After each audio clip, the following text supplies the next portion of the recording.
be settled by murder's law.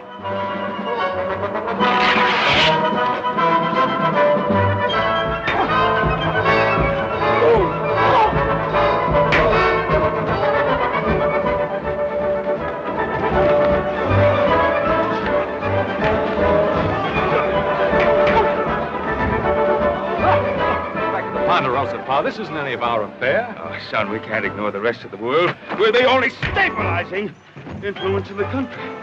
Yeah, well, you sure stabilized that one, Pa.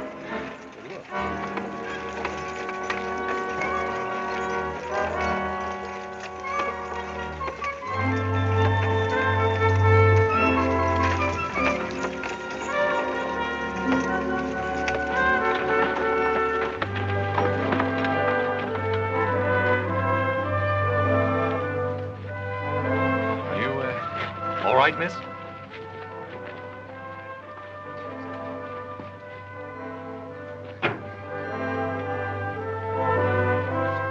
Hey, Pa. What is it? The dead man. Who is it, miss? It's himself. Himself? Me sainted father, Kevin O'Toole. Are you able to tell us about it? Cooking breakfast I was this morning on me mother's stove. Himself was a great one for hot cakes. He strangled and died. From the hotcakes, ma'am? Do you question my cooking? The hot cakes, he says. 'Twas the air that choked him, just as he said it would. Annie, he says to me, one whiff of that heathen air and I'll die. He said it and he did it. Thank you, I'm all right. He wouldn't want me grieving. As a matter of fact, I'm proud of him. Proud of him? Why not? It's the first time in his life himself ever did exactly what he said he'd do. Well, we're all dreadfully sorry, miss. If we could offer you the hospitality of our ranch until you return home. Why, don't you talk grand, though. Oh, thank you. I'll be staying here. Here in Washoe Diggins? Half a minute. Here we are.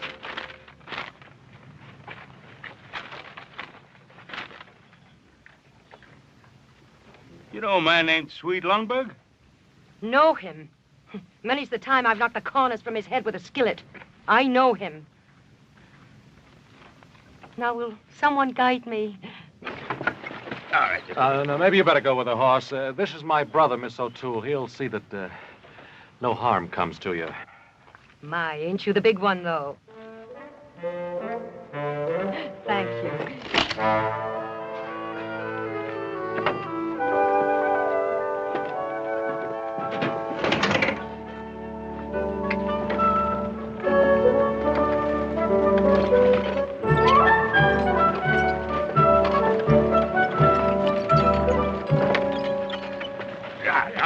No more of that. Oh, won't there? That woodpecker of a Simpson jumped my claim. Now, stop it now. Now, in the absence of formal law, you still have your miner's law. But who's to enforce it or decide on it? Appoint yourselves a referee. Or if you have a serious dispute, hold a miner's court. I'll hold with that. But there ain't anybody around here I could trust. Except Ben Cartwright himself. Thank you, fellas. Thank you, Clayton. But I'm afraid my time is fully occupied. Well, we'll vote on it. All those in favor of Ben Cartwright acting as dispute referee, speak up. Please. Well, if you feel that I can help settle your current disputes, but remember, it's only a temporary arrangement until you find somebody permanent. All right. Looks like you got yourself a job, Pa. So have you, younger brother. You get yourself back to the ranch and see how the boys are doing with the cattle branding. And just what'll you be doing? Well, I'm going to get that girl out of town before we get into a dispute that even Pa can't settle.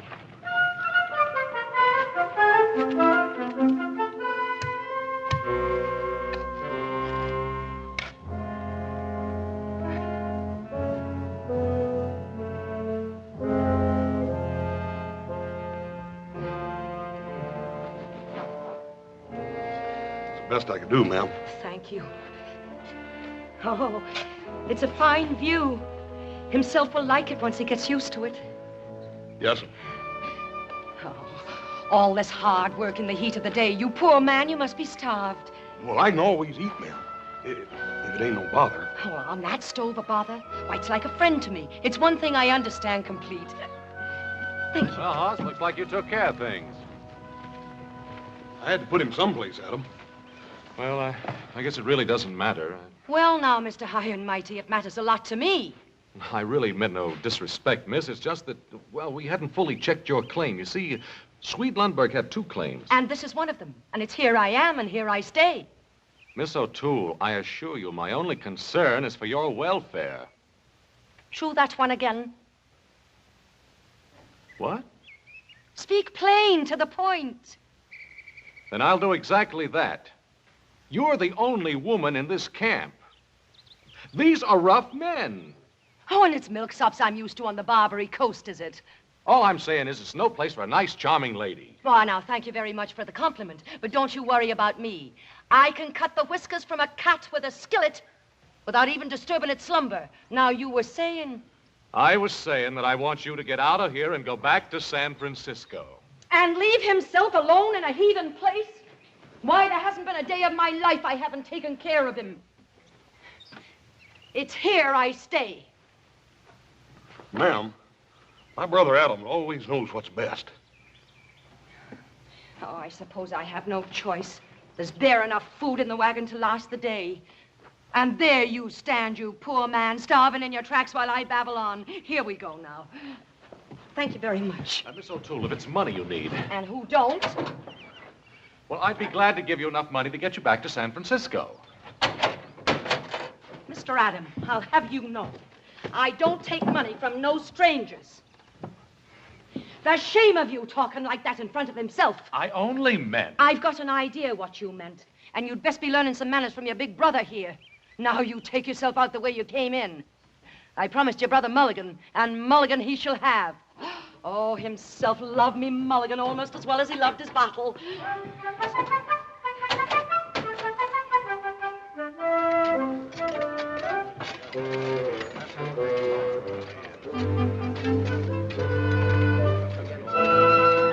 Woman cooking, that's what it is.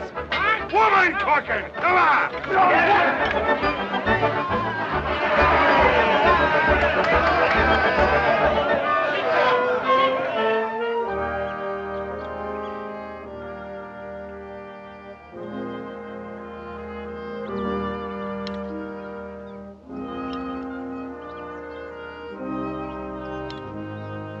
Oh, you poor starving dears. Listen, if you'll all pitch in together and get me a big pot and some spuds and onions. Onions? Miss, if there was an onion in this camp, it could be traded for the richest claim on the Washoe. Salt pork is all you'll find around here.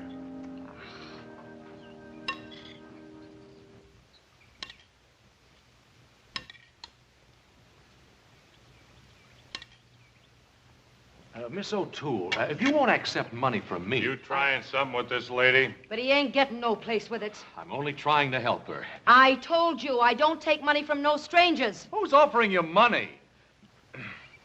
Now, I was watching these men and their interest in your culinary arts. Watch your tongue. Would you feed them for, say, $1 a meal? At $1.50 I would. Ah, but where am I going to get enough food for all these hungry mouths? Well, now, that's what I'm telling you. Now, I have plenty of supplies on the Ponderosa. Now, I could give you enough to cook one big meal for the whole camp. And on the proceeds, you could return to San Francisco. What sort of supplies? Oh, ham, fresh eggs, beef.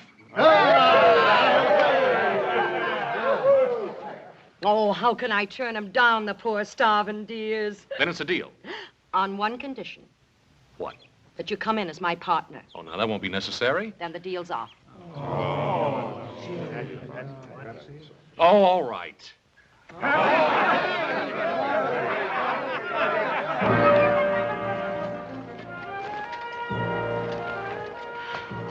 Oh, a lovely thing it is. Adam, you're a darling man. And to think I took you for a snibberblot. A what? A snibberblot. 'Twas a saying himself had for the nabobs that lived on the hill and looked down their noses at us on the Barbary Coast. I mean no offense. It's just your grand manner. But, Adam, you have a heart, and I could kiss you for it. We'll need a name for the place, a menu with prices.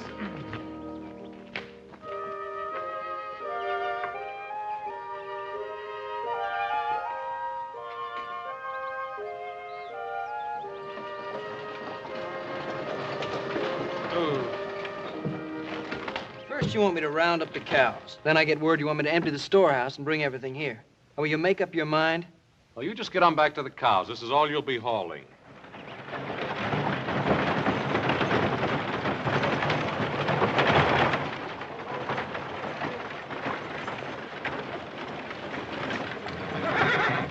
Whoop.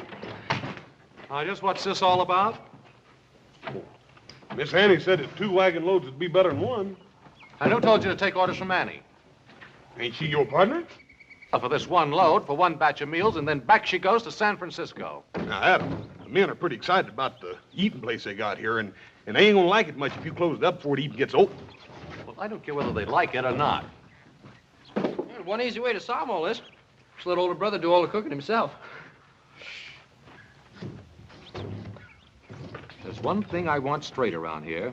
We're going to raise enough money to get you back to San Francisco, and that's it. No more. Is that clear? Yes, Adam. And where in thunderation do you get off and telling Horse to bring a 2nd load of goods? And where do you get off telling me how much supplies it takes to feed 100 men? 100 men? They're coming down from the hills a dozen at a time. Well, this is all. Understand? Absolutely all.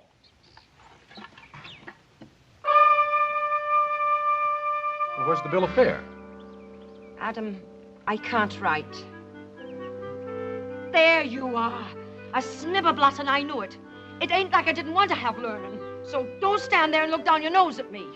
Annie, I wasn't criticizing you. You was, too. You with your fine words and your grand airs.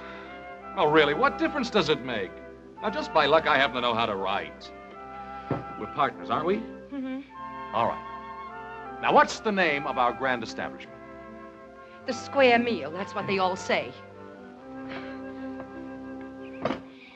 You know, I could have learned to write if I'd had a chance. Of course you could. There we are. How do you like that? My, ain't it grand and scrawly. Adam, could you learn me to write it out like that? Sure I could. Now for the bill of fare. Let's see, ham and eggs and potatoes, $1. $1.50. I ought to learn numbers first. Adam, could you learn me numbers? Sure I could. $1.50? Make it $2. $1.50 for mulligan by the plate. Being in business, it's good for me to know numbers. Adam, could you really learn me to write numbers? Could I teach you? I don't know, could you? Oh, $2 for the stew. The supplies are all unloaded, Mr. Delmonico. Oh, himself will be so proud of me, being in business with such fine gentlemen. Adam, we're running out of wood. Will you cut some? Oh, I guess Annie doesn't know how scarce wood is around here. I brought some from the Ponderosa right here in the wagon. Start cutting it. Adam.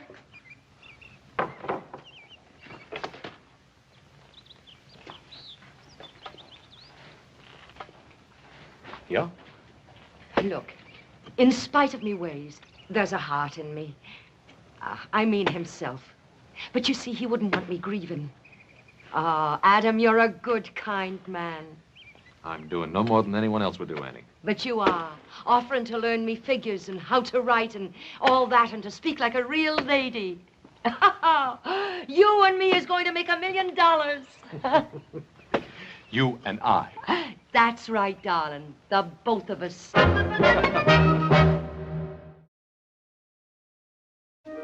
The Square Meal restaurant was a howling success. And by the end of the first week, Annie O'Toole had enough money to take her back to San Francisco in style.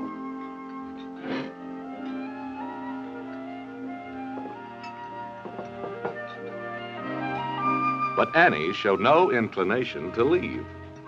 And I discovered that although she couldn't write writin', as she put it, she did have quite an eye for business.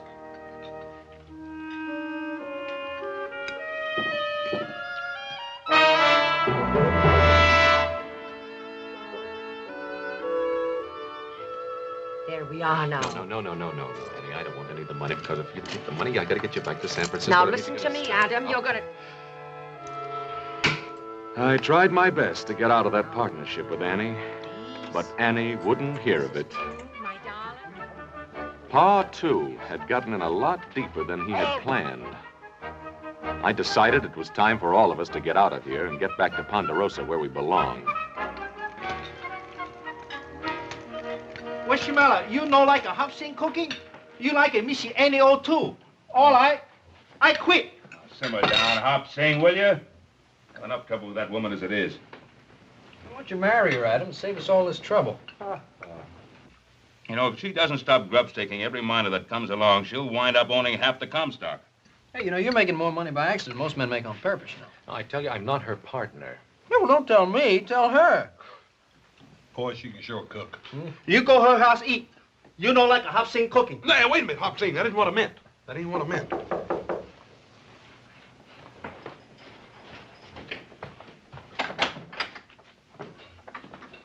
Mr. Cartwright, I can talk to you.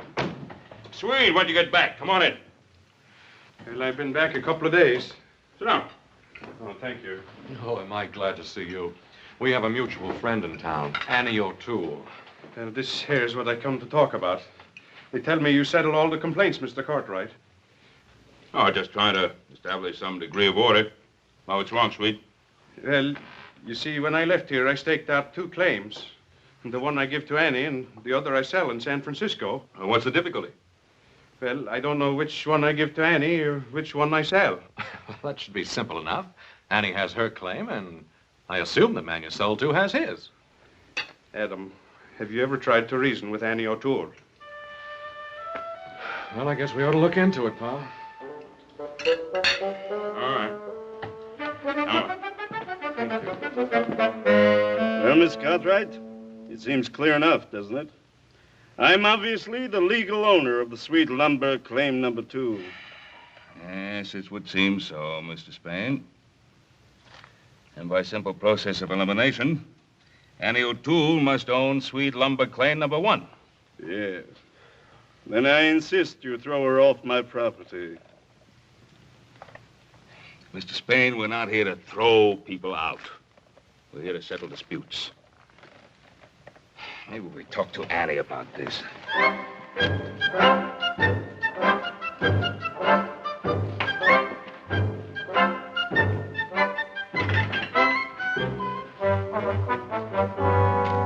Oh, so it's you again, is it? Now, Annie, we just want to get this thing straightened out. Mr. Spain here is... Oh, Mr. Spain, is it? Ain't we grand since we moved to Nob Hill? Mr. Gregory Spain. Trapdoor Gregory he was when I knew him. Let's stick to the facts. The fact you'll have. The biggest thug and Shanghai artist on the Barbary Coast he was. Mr. Trapdoor Gregory. Must I listen to this witch? You be careful what you call her. And ain't you the fine one, trading your claim to this scum here for a bottle of whiskey? And it wasn't a bottle, it was a keg. And, well, it was for himself. Sort of a wake, it was. Oh, a wake, was it? Why, you didn't even know himself had passed to his reward. All very interesting. Get them out of here. I'll get a crew in here, tear down this restaurant. The grave has to be moved, of course. You snibberblot! You miserable little snibberblot! Putting on airs with me! I knew you when you was picking pockets off drunks in the gutters, I did. And didn't himself go to work for you when you first got into the Shanghai business? Springing the trapdoors, he did. Under the bar stools. The best trapdoor springer you ever had. You said so yourself. And did he ever come home with $1 in his jeans? No, he didn't. You paid him his wages in whiskey, you did. No, keep her away from me. Ah. He ain't even worth denting me pan on. Sweet, is this claim number 2? Or ain't it? Well, I think so. I just don't remember. You don't remember? Well, I was sort of excited. You was drunk, that's what you was. Annie, get your claim notice. Now, this is claim number 2, and your notice says claim number 1, then I'm afraid you're on the wrong property. Oh, Adam, Don't let him move himself from his resting place. Annie, we may have to. I won't do it. Please. Annie, get your claim notice.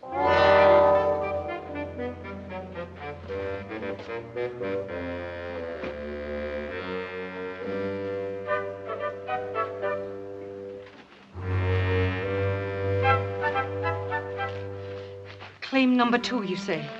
You read it, Adam. You know how poor I am at reading.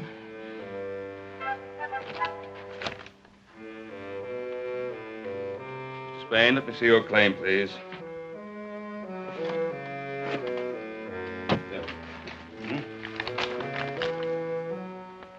They're both for claim number 2. What?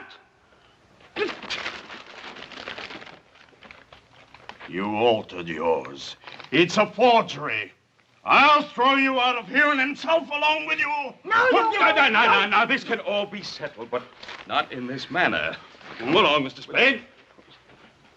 Oh, Annie, this will get you no place. Gregory Spain, snibberblot, thief, crook. That's what he is, accusing me. Annie, one of these claim numbers has been altered. Oh, Adam, I just don't understand business. Annie, did you change your claim number? Now, how could I do it?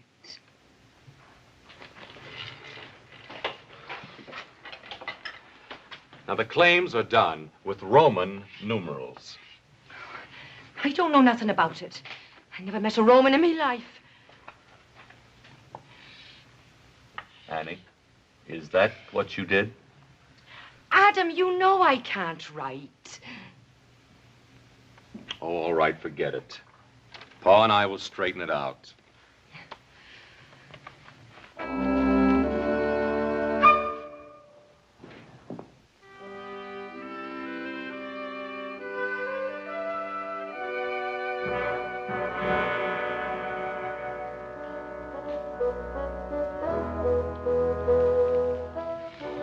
Don't you worry about it, darling.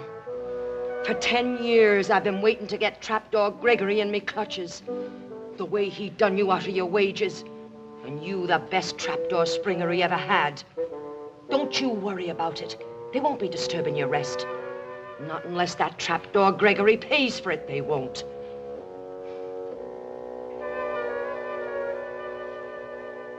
I demand my rights.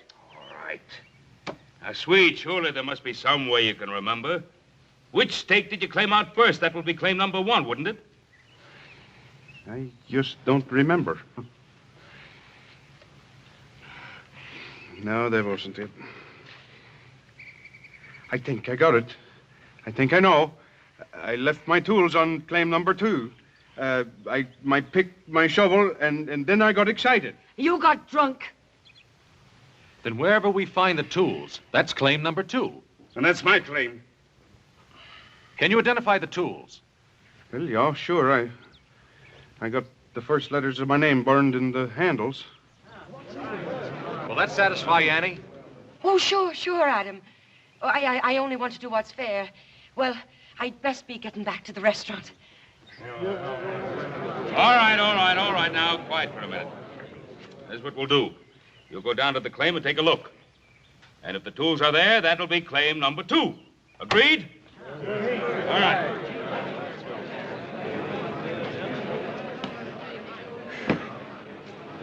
I sure hope those tools aren't on Annie's claim.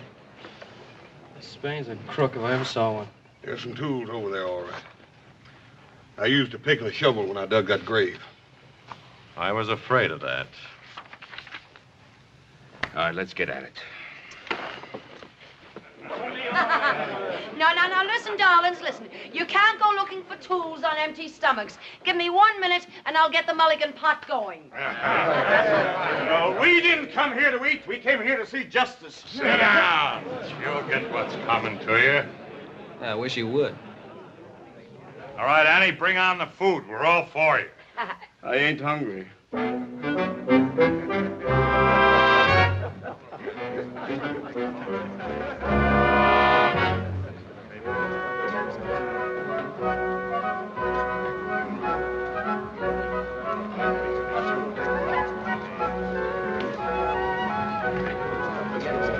Annie, you promise you will abide by our decision.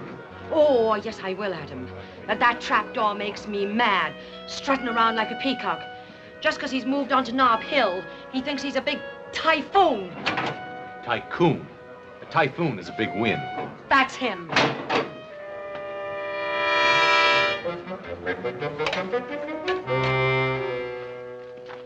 Just don't understand it. I know there was a pick and shovel back there. She stole them, I tell you. That's what she did. She's trying to do me out of what's mine. Oh, quit whining, will you? We looked, didn't we? What's the matter, Mr. Spain? You got that other claim. Why don't you go on over there and take it? I ain't through with you yet, Annie O'Toole. I'll have what's mine. Why don't you go spring a trapdoor? Come on, little Joe. Goodbye, ma'am. Annie, I don't know what your game is. There you go, suspecting me. And me figuring the only man I could count on were you. Was you. Well, you wasn't.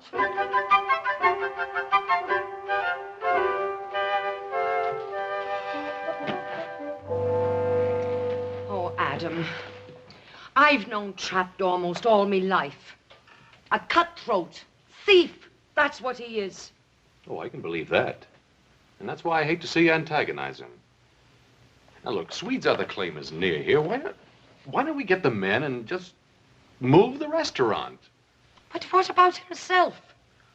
There'd be no need to disturb the grave. And have him know that trapdoor was tramping all over him? Oh, himself would be turning end for end. He'd be that upset. Oh, now, Adam, why do you doubt me? You seen me claim notice today, didn't you? Didn't it have the right number? And did they find the Swedes pick and axe and shovel? No, I ask you, did they?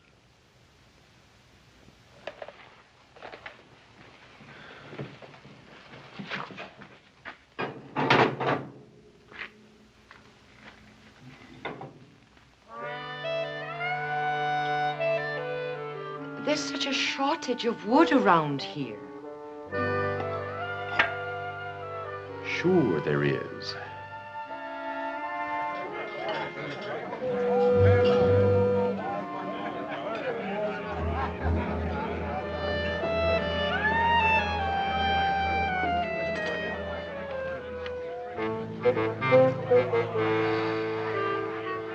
Looks like Spain's getting himself a crew. Yeah, he's been at it for the last hour. Must have talked to 10 or 12 men. Yeah, he sure knows how to pick the tough ones, too. Maybe they've decided to work claim number one. I doubt it. Why don't they just trade claims? After all, one's just about like another, and besides, Annie has a father buried over there. Isn't anything sacred around here? Not where silver is concerned. It would seem that Mr. Kevin himself, O'Toole, is buried atop the richest strike ever made in the Washington. Keeping the news of the big strike quiet is about as easy as hiding an elephant under a walnut shell. Everyone wanted in on it.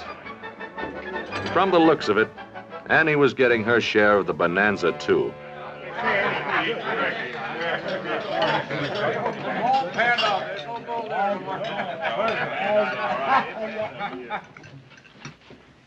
Go ahead with your eating, gentlemen. You won't disturb us one bit. Now, look, Spain, if you think you can run Annie off her claim... Her claim, Mr. Cartwright. Sweet. Will you show me just where you dug your shaft when you made your required improvements? Improvements? Improvements? I guess I didn't make none. I just knocked a hunk of assay rock off the ledge. That's right, Sweet. You didn't make any improvements. And according to miner's law, on which you Cartwrights put such great stock, if the improvements are not made within 10 days, the claim is considered abandoned. And also, according to that same miner's law, it would be perfectly legal for me to shoot any man who tried to jump my claim.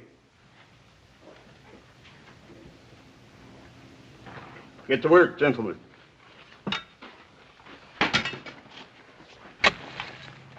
Adam, can't you stop them? They're busting up the place.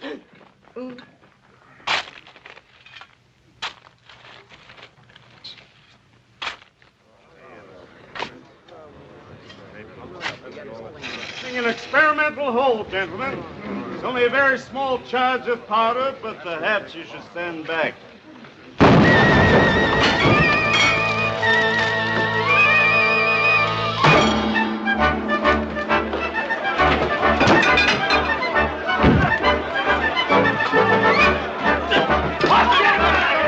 him the heave-ho!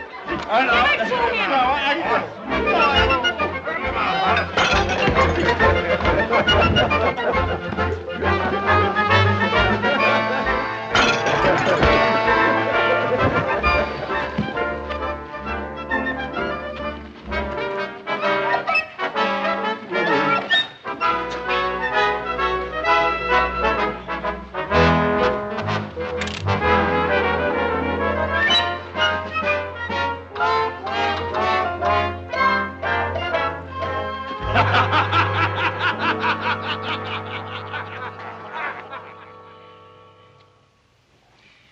It's only fool's luck that someone wasn't killed. And unless this thing is settled, someone will be. It's already settled. That's my claim, and she's on it, and I mean to throw her off. Quiet! Quiet, all of you! All of you! Now, we had some semblance of law and order started here. Let's don't lose it. Now, the way I see it, the only way to settle this is to hold a miners' court. Hear all the evidence. Everyone in camp acts as jury. I'll give you his evidence.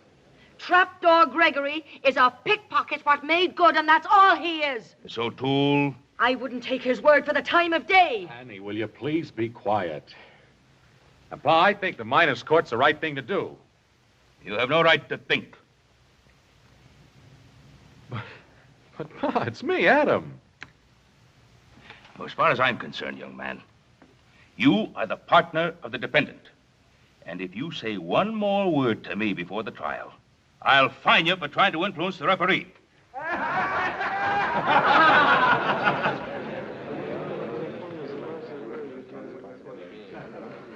Adam, we have enough money. Let's buy us another judge. Annie, I was only trying to help. will you stop trying to help before you land the both of us in jail? Mr. Spain, how about you? Do you agree to the miners' court? Plaintiff agrees. Miss O'Toole? I think you're a sniveler. Miss O'Toole agrees. All right. Now you have a half hour to prepare your cases. Annie, I may as well tell you right out. I don't think you have any legal right to this claim.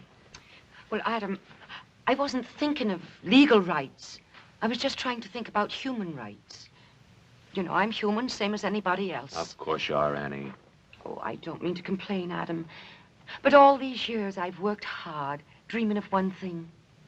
That someday I'd get to live like a lady. Annie, why didn't you get married? Oh, I wanted to. But nobody ever asked me. Adam, you won't walk out on me now, will you? Don't you worry. I'm not going to walk out on you. Because I wouldn't know what to say at the trial. Your pa, as good a man as he is, terrifies me with his ways. I'll speak for you. You will. You darling, you. Well, I got word you wanted to see me. Is there any charge for this here show? Well, sweet, I just wanted to talk to you. Yeah, sure. As soon as you get through lollygagging and kissing around, yeah? Now, sweet, listen. Just a minute, Swede Lundberg. Don't you get snibberblot with me. Me, Snibberblot? Well, how about you? You and your talk about marriage all the time.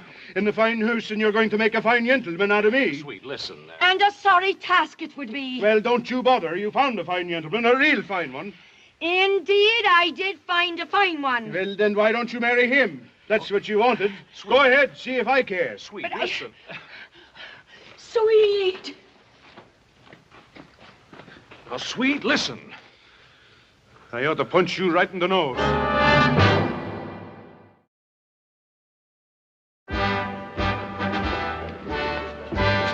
Things look bad for Annie, Adam. We've been keeping an eye on Spain. He's been buying liquor and bribing every drunk in town. There's more of those than there are the others. Looks like you got yourself a paid-off jury, older brother. Court will come to order.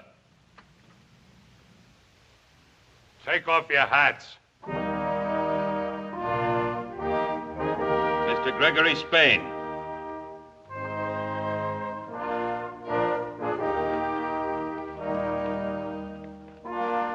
Your hat.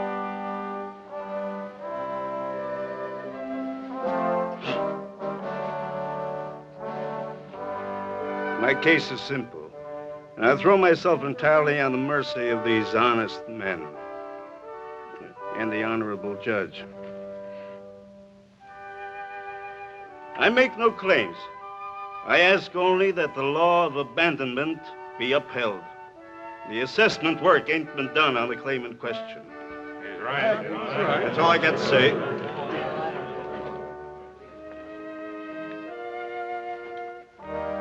Your hat.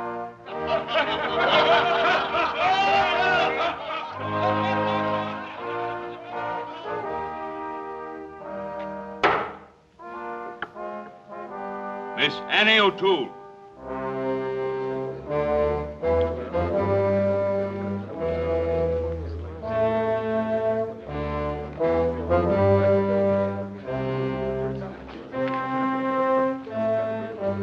Miss O'Toole. Adam, I need you. Miss O'Toole. Please.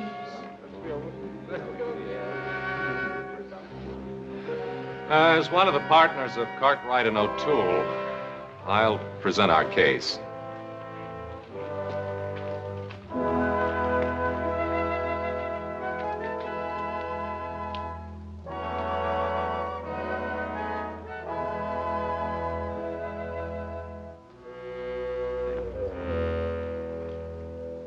Now, the whole point here seems to be that no assessment work was done.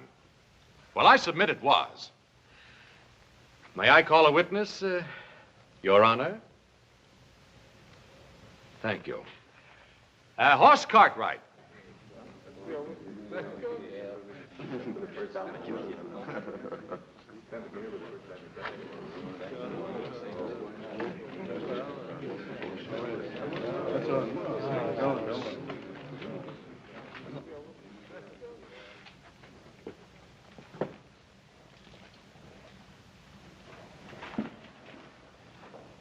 Now, Horst, did you, or did you not, dig an exploration shaft on the disputed claim the very first day Miss O'Toole came to Virginia City?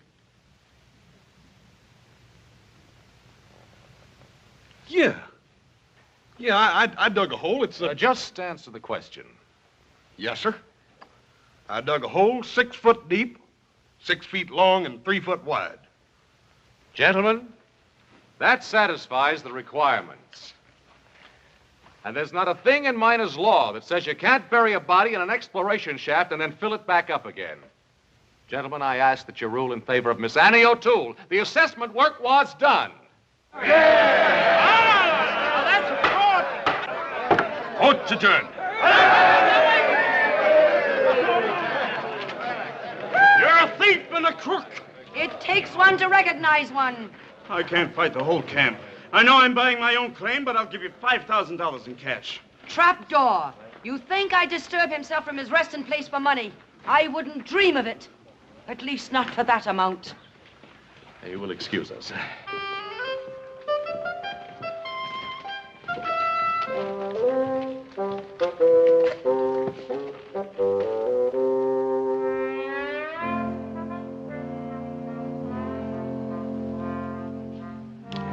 Think of him sleeping there, right on top of $1 million and not making a move to do anything about it. And him who never before had a dime in his jeans. Annie, if you'll only sell it to me. I'll not disturb himself. $7,500. $10,000 in cash. Trapdoor, you should never have done himself out of his rightful wages. I've a hunch he'll never listen to you until the price is twice the amount. Why don't you go out and get a gun and rob stagecoaches? I seem to be doing all right without it. So I said this fella, you're gonna die.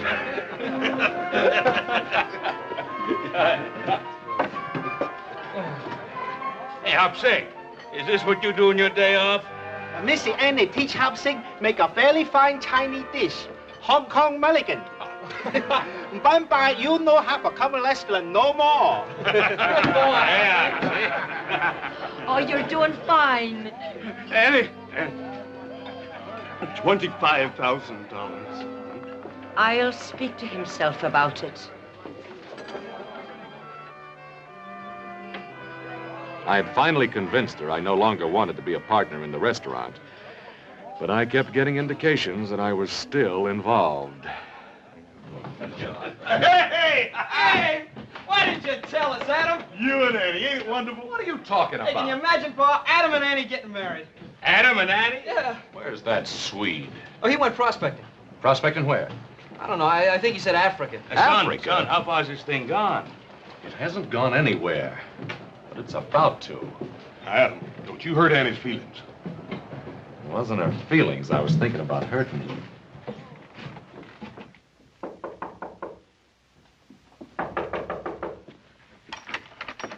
Annie, what's this about a wedding? How can there be a wedding when I don't even know where the Swede went? Oh, the Swede. Adam, he's still mad at me for what I done. Said he never wanted to see me again. And me loving him all these years, selling his claim for him. And getting all this money for him, too. Just you wait and see. There. Annie, where did you get all this? Trapdoor Gregory. I sold out to him. For this and the best funeral for himself that money can buy. Well, there must be $20,000 here. Well, 25. This is the first down payment. You see, I get 5% of the gross take of the mine for the rest of my natural life. Oh, I tried hard to learn business from you, Adam. I hope I done good. 5% of the gross. Annie, you've done real good. I done it for Swede. You did it. That I did. But it's no more than fair. It's what he should have had in the first place. Oh, Adam. I was going to move himself onto the other claim. The Swede and me was going to get married. I was going to build a fine mansion and live like a real lady. And now the Swede has gone off and left me. Oh, don't you worry, Annie. I'll take care of everything for old time's sake. Do you really think you could? Mm-hmm. Oh, you're a darling man.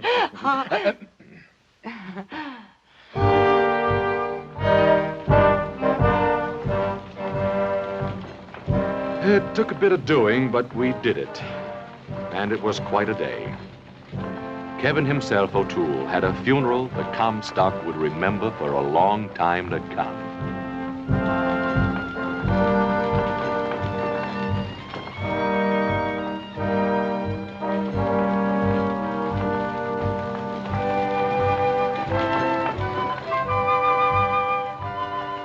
And to make it stick in everyone's mind, it was the day Virginia City got its first fire engine.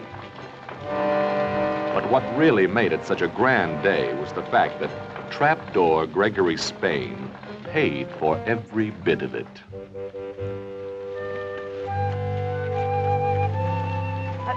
Would you turn him around so he can see the new saloons?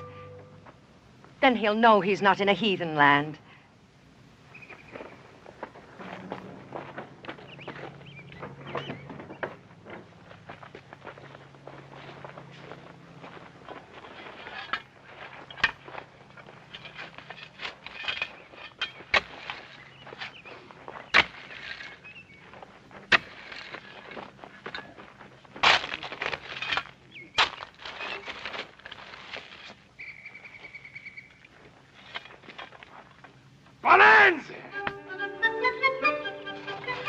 No, not again.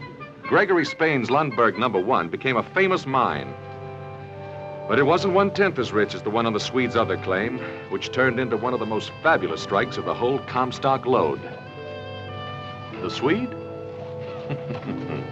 No, he hadn't gone to Africa at all. It meant roisting every saloon on the Barbary Coast, but we finally found him and even dried him out. And after paying their respects to himself and his ever-loving monument, the Lucky Stiff Mine, Mr. and Mrs. Lundberg embarked on a trip to Europe to soak up culture and achieve Annie's dream of really becoming a lady. And when they came back, Annie and the Swede built themselves a great mansion on the road between Virginia City and Reno. And I wouldn't be surprised if that mansion would still be there 100 years from today.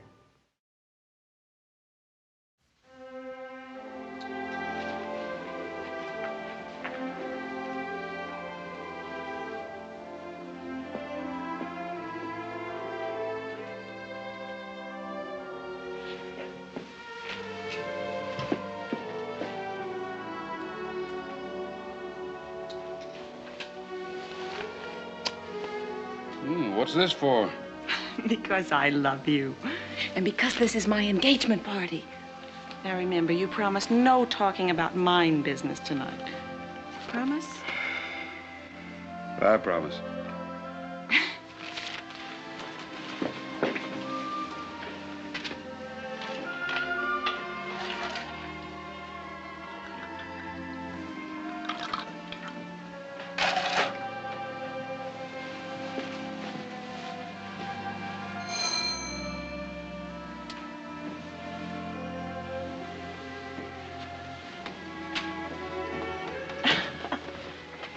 Well, here he is. How did you ever pry him away? It wasn't too hard to do. Well, I told him if he didn't come to this party, I'd refuse to be best man and marry you myself. I didn't want to take that chance. Forget about being superintendent for one night, Gil. The mine will run all right without you. I sent the night shift back to work on the 3rd level. You what? I told you we couldn't work the 3rd level without new timbering. Dad, you promised no mine talk.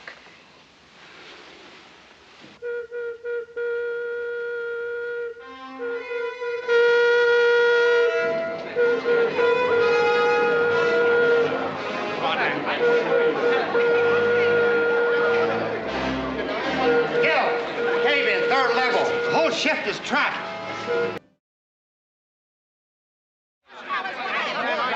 All right, everybody, stand back. Give us room. My boy. Where's my boy? It's all right, Mary. I'll find him.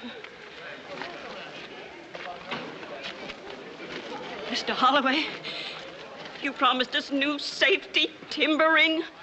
I'm doing all I can. Come on, dear. You ought to go home. It's all right. You'll be all right. I know you. You said that 3rd level wasn't safe, but you sent the shift in anyway. You said yourself it wasn't safe. Now get out of the way, Tregellis. You used to be one of us. Now you're marrying Holloway's daughter. Gil's doing everything he can for Gallus. When? Like always? When it's too late? My kid brother's down there. Now you get out of my way, Cartwright. All right, stand back. Keep on back. It's coming up now. Give us room. There's 2 of them. Move on back. It's Pat! Pat! All right, bring him on out. Pat!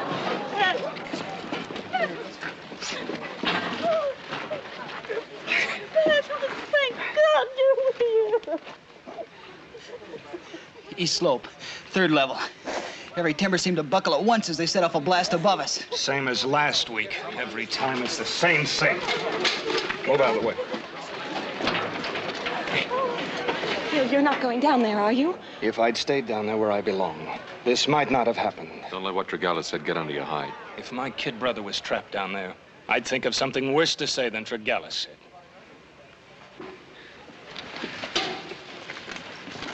Adam, you don't have to come down with me.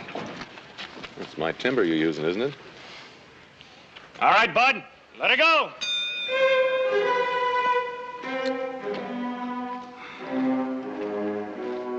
How do they stand it time after time? It's like living on top of a powder cake waiting for that disaster whistle to blow. It's part of mining, Helene.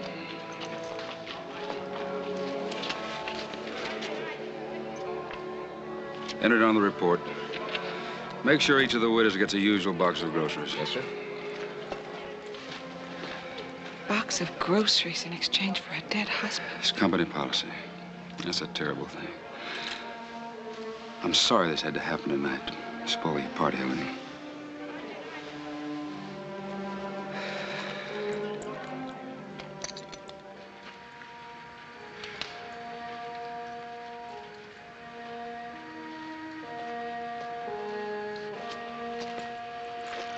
Helene, this is ridiculous. It's 2 o'clock in the morning. Let's go home and get some sleep. Daddy, those women won't sleep tonight. They each have a man down there, and so do I.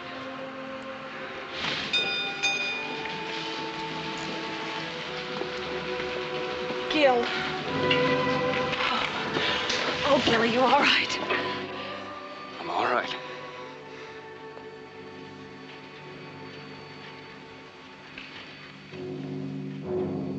Do you want to tell them? Tell them what? That there's nobody else coming up out of there. Not tonight. Not ever.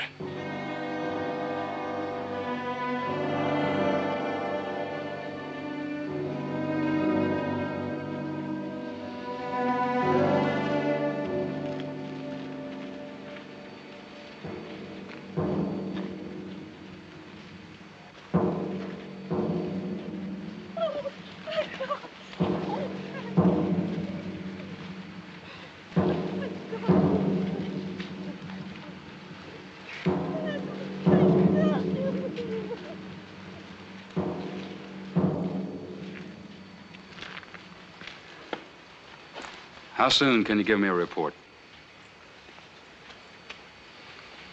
It'll be on your desk. Cold black figures against a white piece of paper. 5 dead, 2 dying, 5 missing, 14 injured, but no slow up in production, Mr. Holloway. Does that make you happy? Stop it, Gil. I'm sick of it. Gil, you shouldn't have gone down there. No, that's right. I should have stayed at the party. I'm a superintendent now, and the men I used to work with aren't human beings anymore. Aren't you being a little bit melodramatic? Am I? You should have been down there with us. That was melodramatic, too. I've had my share of mine disasters.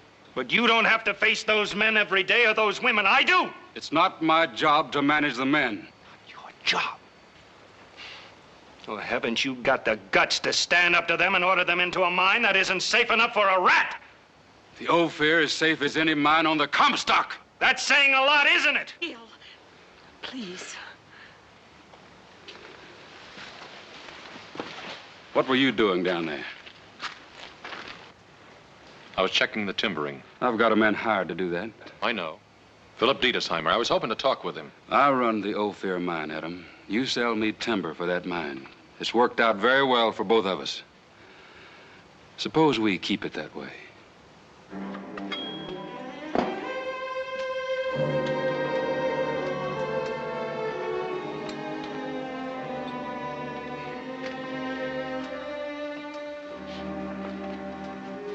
Would you like a brandy?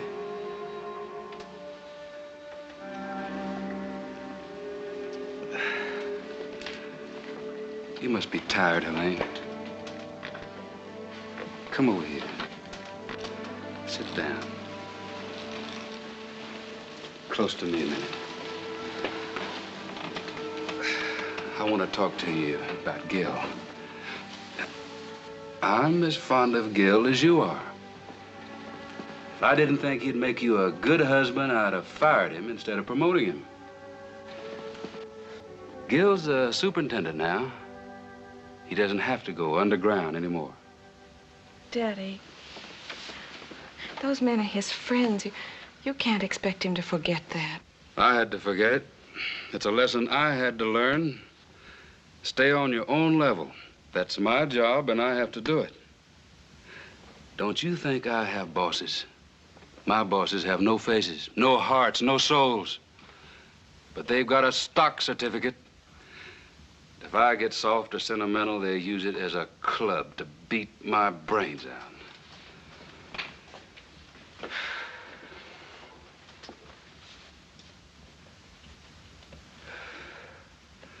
I've fought a long time to get what I've got, and I'll fight to keep it. I believe Gil was thinking about preventing another accident, not about your stockholders. Honey, believe me, it gets pretty lonely up here on this level. The higher a man stands, the farther he can see. I have to do what I think's best for the most people. Try to understand that. I am trying to understand it, Dad.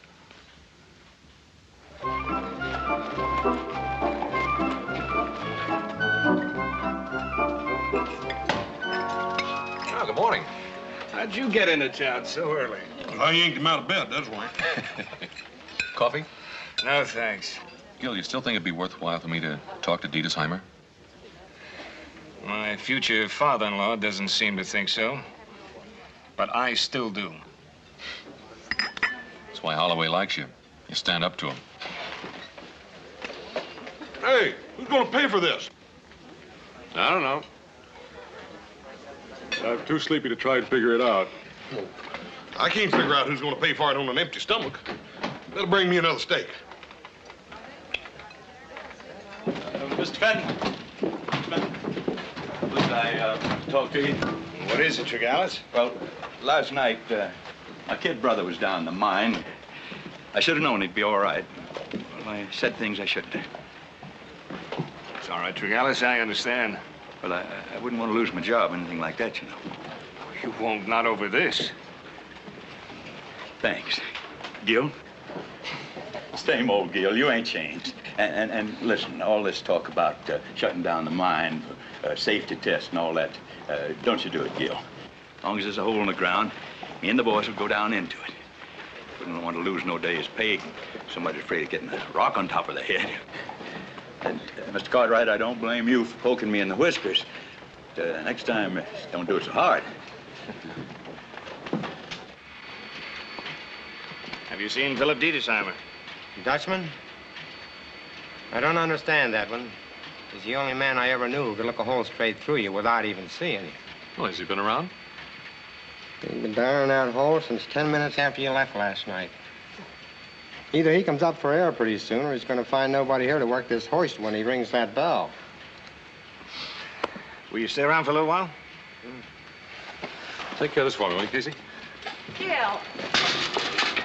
Gil, I've been looking all over for you. Not now, dear. Adam and I want to go down below and look around for a minute.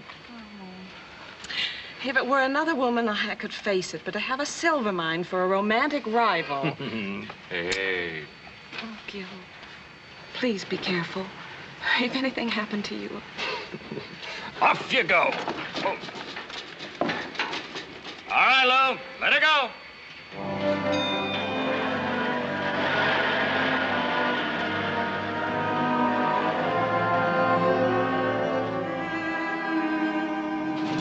Good sound timbering, Gil. But it just isn't holding.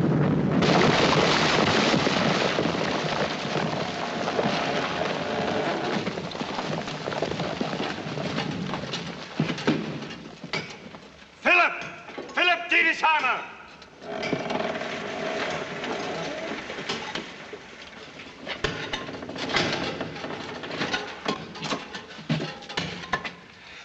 It is not usually so.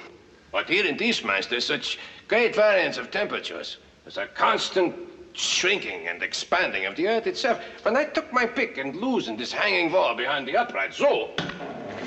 Caved this in deliberately? You might have been killed, man. So, the important thing is 5 men were killed last night. You see, Gil, there's an unusual side pressure against these uprights. And without tower braces to prevent side motion. Oh, Philip, this is Adam Cartwright. Adam, Philip Dietesheimer. Mr. Cartwright? Hadn't you better take some time off, get some rest, have something to eat? The widows of those men, they have no appetite this morning, Gil. Neither have I. You mentioned tower bracing, Mr. Cartwright. You perhaps worked in construction, no? Well, I supply the timber for the mines. My father and I, my brothers, we have a ranch. And what a ranch, Philip. The Ponderosa, 1,000 square miles of it. And wait till you see the house. Adam designed and built it to last 100 years. Oh? You must see it. Yeah. There are so many things in your beautiful country that I must see. But how can I look at beauty when men are dying? Given time as one of the factors, there is no problem in engineering that cannot be solved. Mr. Dietesheimer, Gil's told me a great deal about you, and, well, I don't mean to be presumptuous, but if you'd care to have me go over your stress calculations with you, what I mean is that if you'd like to use me as a sounding board, I've kept up with my mathematics. It would mean a great deal to me to have someone to talk with, someone who understood the engineering problem. Well, I'd be honored, Mr. Dietesheimer. Well, then you call me Philip, huh? So we do not waste time.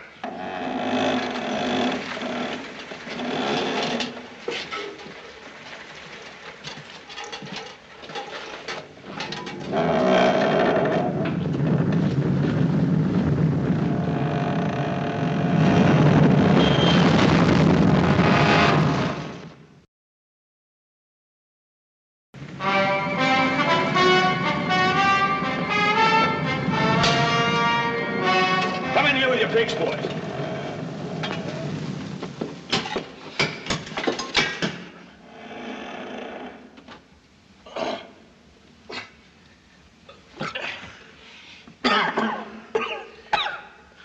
Are you all right? Yeah, Where's Gil?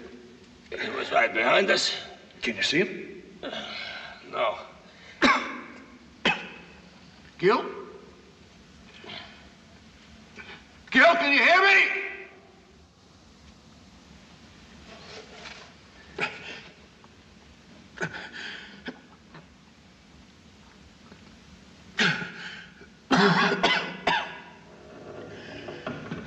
Well, what do we do now? We wait. Just as thousands before us have waited.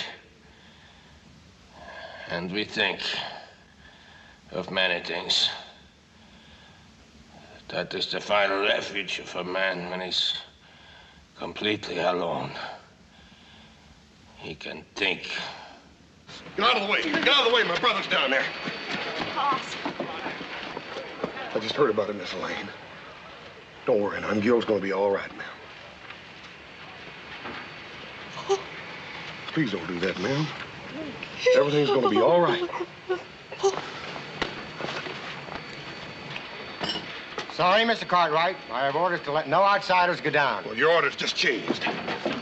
Let her go, Bo. Wait a minute, boys. Wait a minute.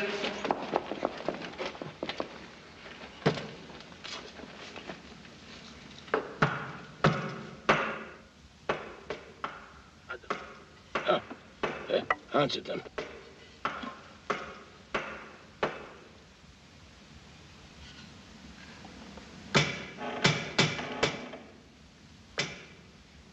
Get in there, boys, with your shovels. Get the loose stuff out. What are you thinking about now? I was thinking, perhaps after today, we will not let the mine fall on our heads again. Hope not. Well, there is a simple way. All we have to do is never again go into a mine. So many people make that decision in life. So very many.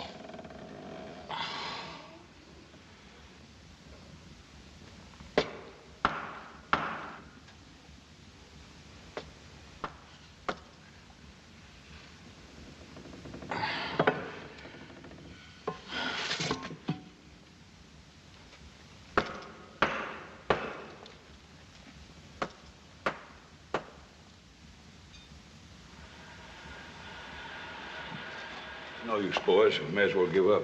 They don't answer the signal anymore. Get back to that wall of rock, but we're too late. They don't answer anymore.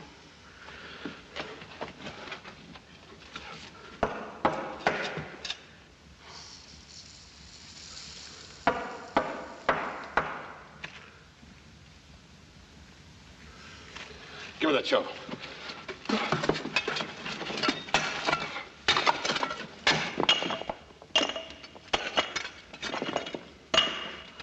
Okay, bud, okay. That's good.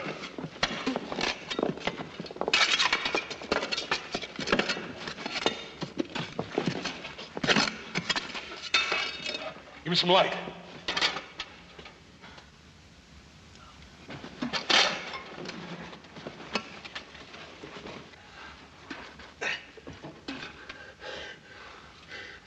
It's about time you got here.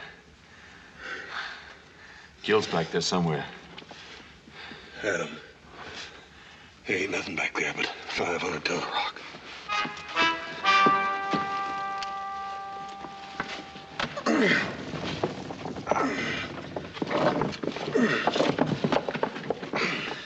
right, let it down. How are you, Mr. Dina-Sharp? All right, Phil, see if you can make it.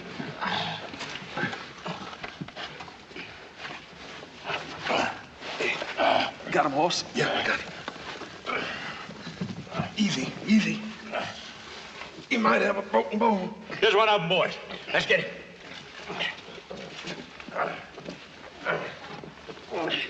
Take him out, boys. Here we are.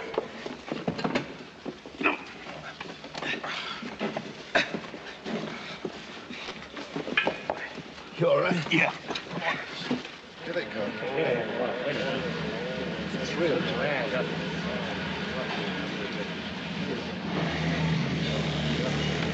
Gil.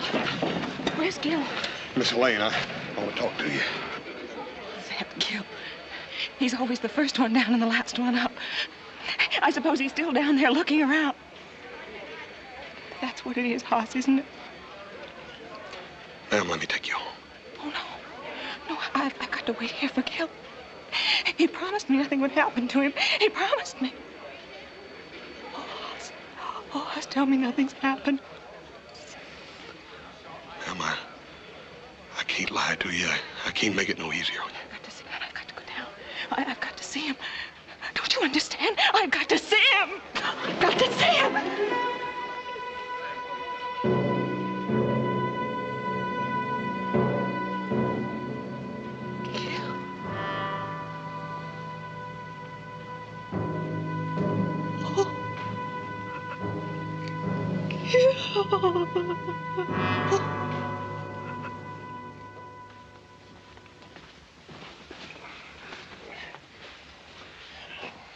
Where's Gil? He's still down there. Well, go get him, Adam. I want to talk to him. What I'm trying to tell you is... What he means is... Gil is dead, Daddy. What? That's the word he was looking for, dead. But it's a dirty word and no one wants to say it. Not here in this house, not on this level. The stockholders might hear. Dead is a word for men who work down in the ground, not for people like us. We can't talk about a man who's buried under 50 tons of rock, but he's dead just the same. Oh, Daddy. I'll give her a sedative. You come along. You too.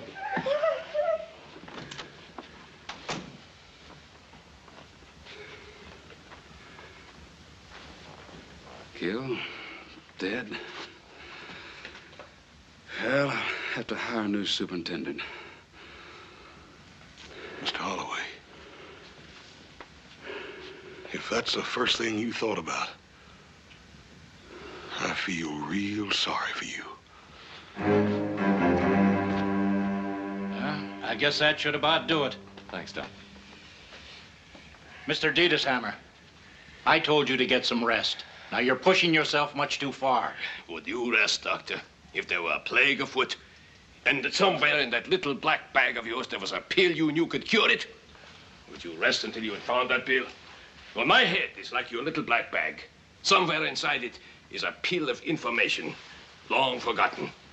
A solution to these mind disasters. I have to find that pill, Doctor. Well, you better slow down or I won't be responsible. Every man is responsible to himself, Doctor. Does your head feel good enough to use? Let's get to work. Now.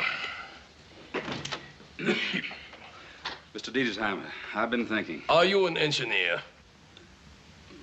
Well, no, but... Then I'm not in the least interested in what you've been thinking. Please go. Now, wait a minute. This is my home. At the moment, it is my office, and I want no interruptions. Please.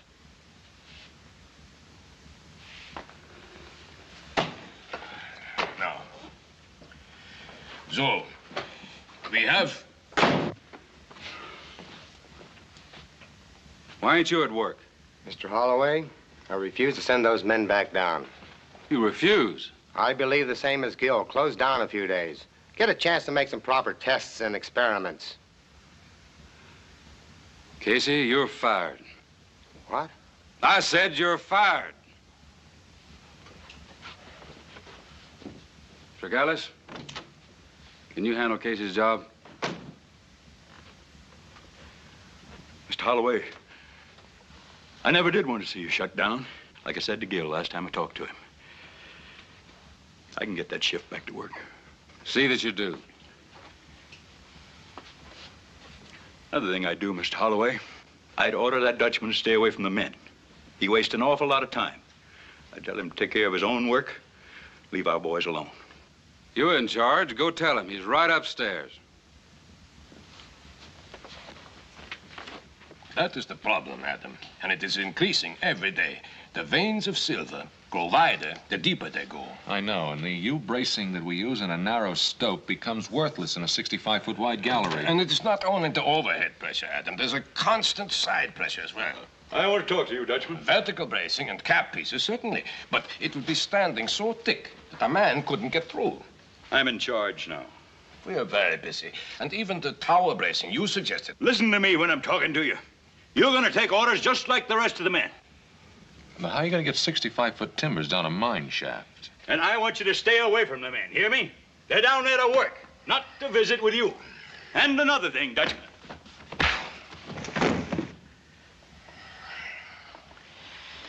I believe in a little formality. Now, where were we? Oh, yeah. There's... Miss Helene. Miss Helene. I know you're sorry. That's not exactly what I was going to say, ma'am. Folks mean well when they say that they're sorry. It's like when my mama was still alive. I remember I used to mash my finger and she'd kiss it and tell me the pain was all gone. It wasn't really. It's just that now when I try to remember the pain, all I can remember is my mama kissing it away. So I smile bravely and lift my head. And there never was a Gil Fenton in my life. No. No, you can sometimes forget the pain, but you can't ever forget the love. Never. There's gonna always be a Gil Fenton in your life. I remember I was in love once with a girl. As much in love as a man can be, I reckon. I guess that sounds a little funny coming from me, don't it? Oh, no, it doesn't, Hoss. She died. And I know that my Paul and Adam and little Joe are sorry. But that just wasn't enough. Not right then, it wasn't. What did you do?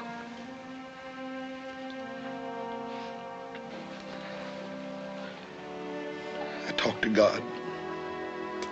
He told me I was just going to have to keep on living.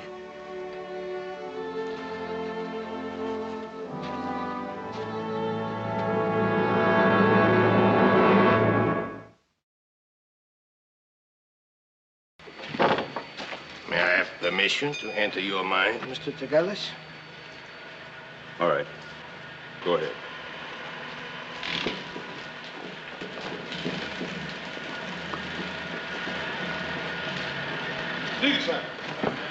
Adam told me to find you and tell you that number 6 had shifted and that the tower braces were 10 degrees out of plumb, whatever that means.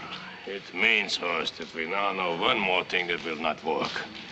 It means also that we must still find that one thing that will work. Well, he told me I ought to talk you into getting some rest, too. Well, he may have said it. But he didn't mean for me to do it. But it would be good. So good. Stretch out for a while. Close my eyes against the sun. And feel the life of the earth beneath me. But I would feel only the death, Hoss. Only the death. You feel all right, Mr. Dietesheimer? All right? I do not know. That is a relative question, no? I only know that my head is so full of vertical braces and cross braces and cap pieces and skulls and timbers that my brain is like a bee swarm of unrelated facts, buzzing and churning and working within a hive. A honeycomb. A honeycomb! Sir? I have it, Oz, I have it! You got what? Go get me some 1-inch boards, soft pine that I can cut with a jackknife. Go bring them to my room. I go get Adam. Why did I not see this, Adam? Each surface bearing on the other. The ratio of strength of each side of a honeycomb to the combined weight of the honey. Gently now, gently. Come. Thank you, Oz.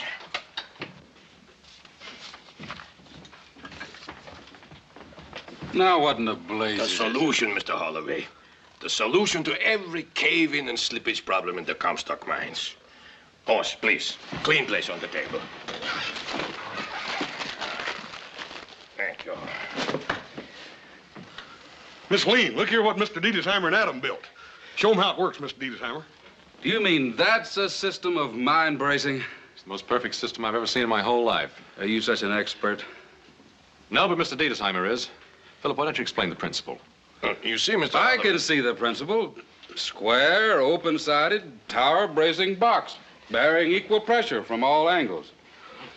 And I suppose as the stope is dug wider, you propose to add another box. Well, you can add them above, too, and you can even build a floor in it. Very interesting, gentlemen, and very expensive. We can't use it. Dad, aren't you even going to consider it? But look at it, honey. It's a child's toy, a plaything of an impractical dreamer.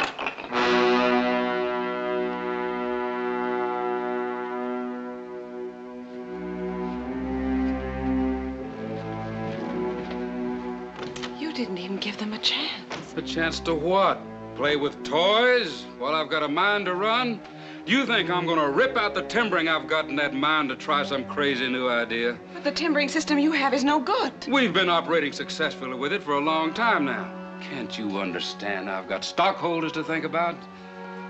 Oh, yes, I understand. You and your faceless stockholders. Well, I have somebody to think about, too. Only he had a face and a body and arms to hold me with. And he's buried under 50 tons of rock, and you put him there! Elaine! Wait a minute. Where are you going? Where do the rest of the mine widows go? If you don't listen to me. I'm through listening to you, Father. And don't forget to send me my box of groceries.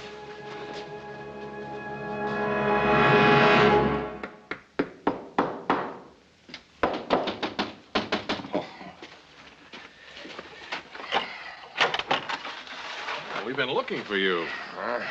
I've been looking for myself, Adam.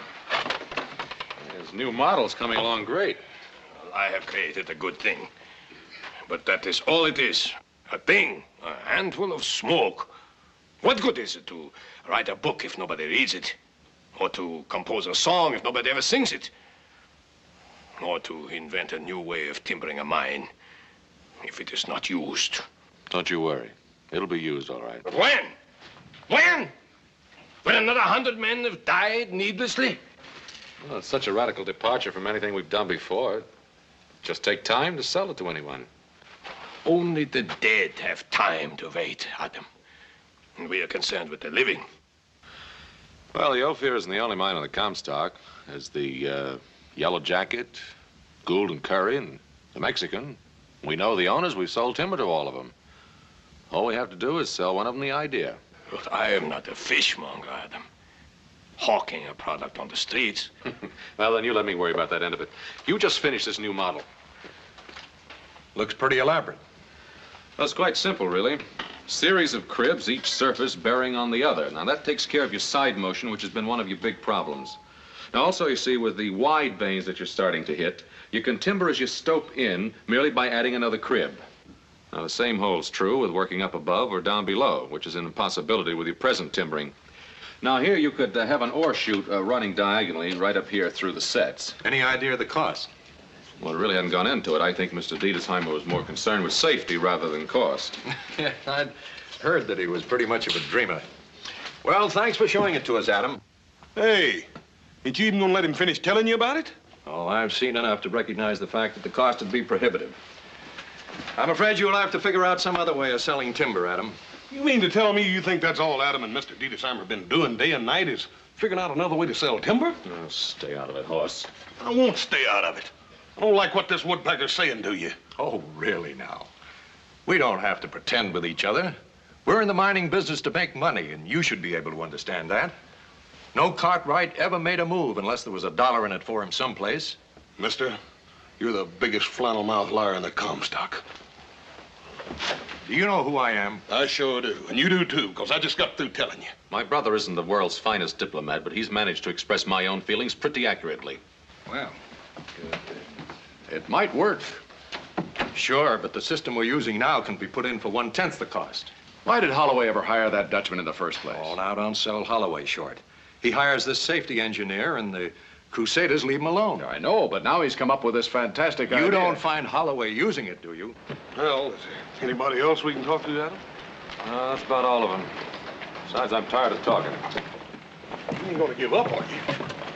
I said I'm tired of talking. What are we gonna do? Well, what do the Cartwrights always do when it comes right down to it? We'll do it ourselves. You mean we're gonna make a big one of these things and stick it down old Holloway's mind without even telling him about it? Why tell him? He'll know it's there when he sees it tomorrow. Tomorrow? I said tomorrow. Adam, I heard you and Mr. Dietesheimer talking, and them timbers are big, and they gotta be milled and cut. How are you gonna do all that by tomorrow? Well, now, we own a sawmill, don't we? Now, we'll just give this job to our younger brother and tell him it's impossible to do. Yeah, that ought to do it.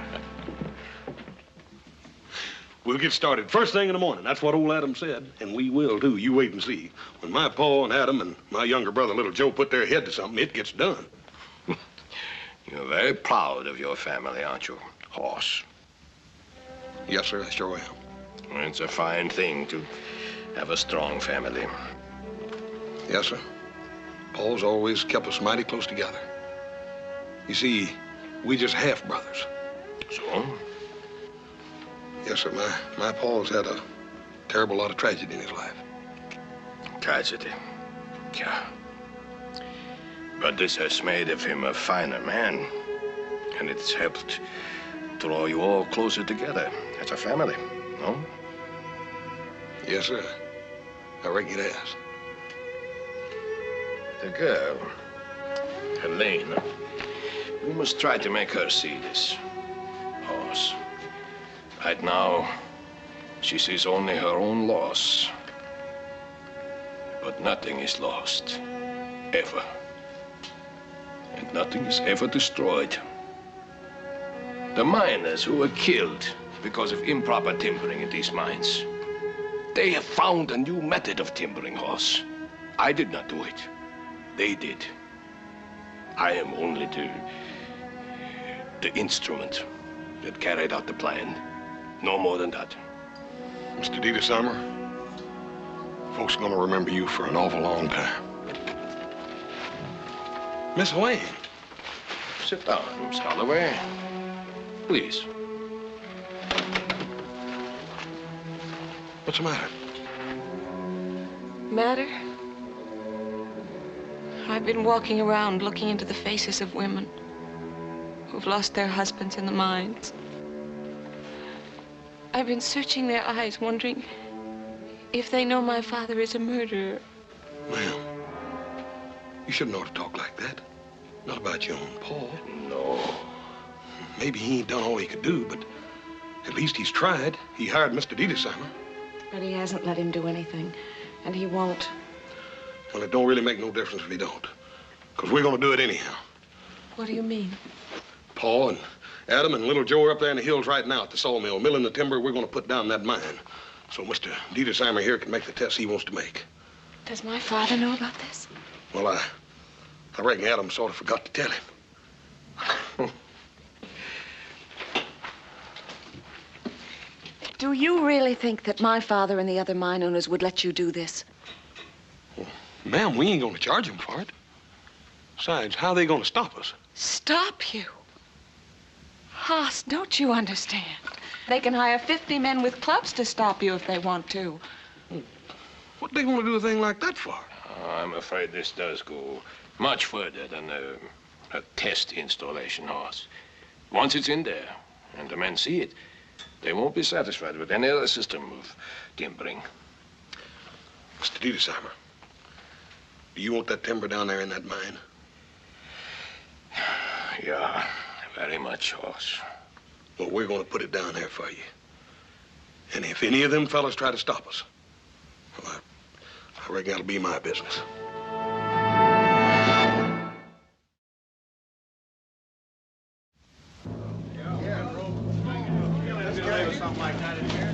I don't really think they'd do it. I reckon you must know them better than I do.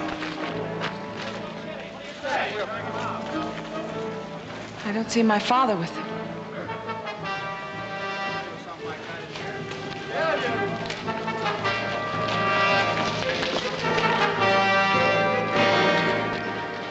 There's a rumor around that you plan to do some special timbering in Mr. Holloway's mine. Well, this is one time that a rumor's correct. You Cartwrights don't own this mine. You've got no business here. Now, you don't own this mine either, mister. Why don't you let Mr. Holloway tell me? We haven't been able to find Mr. Holloway, but his interests are ours, and we're here to see that they're protected. Take him out there.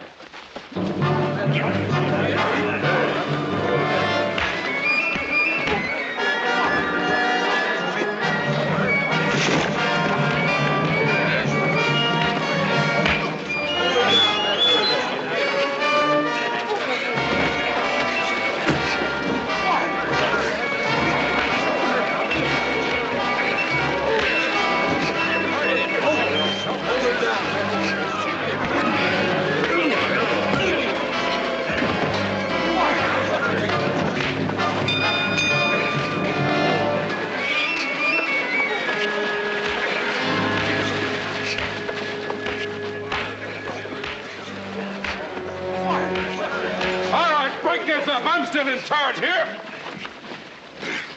Andrew, we couldn't find you. We came here to protect your interests. I can take care of my own interest, and that's just what I've been doing.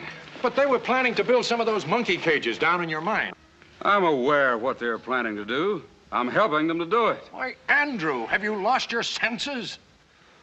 No, I haven't lost my senses. I've just found them. How long since any of you have been down in one of your mines? Well, maybe you should, gentlemen. I just did, and I don't like what I saw. I don't know if Mr. Dietesheimer's system of timbering will work or not, but he's going to get a chance to try it.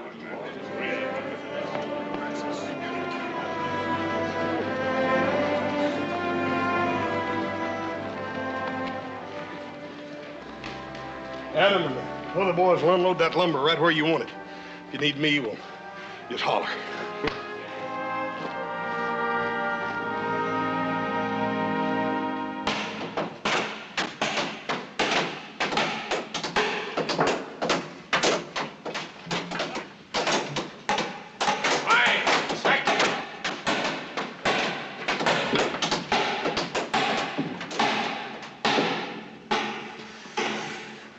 This is fine. You go now, huh? Thank you.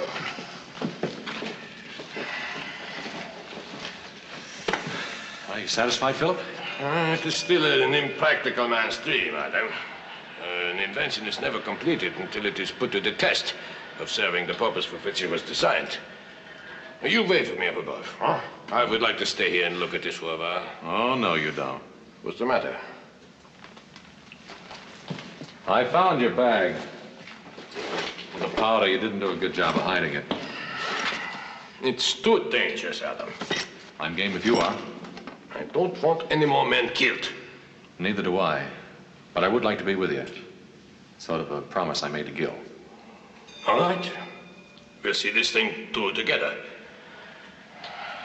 This is good. Now for the final test.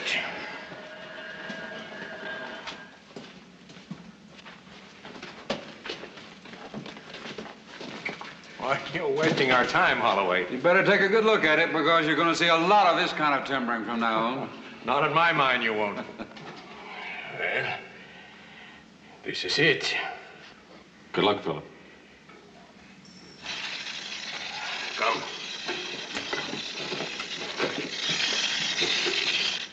Mr. Holloway, you should not be here. It's still my mind, and these gentlemen are a little hard to convince. You don't understand. We're making a test. Don't test it too hard, or your monkey cage will fall down on your head. I hope not, gentlemen. I believe not. But we will soon know. We've set a blast to test it. I can imagine you're being down here with a blast about to go off. Your workmen do it every day, don't they? Oh, yes, but with your present system of timbering. Well, you're standing under some of it now, gentlemen. You may stay here if you feel safer. I prefer to stay over here. So do I.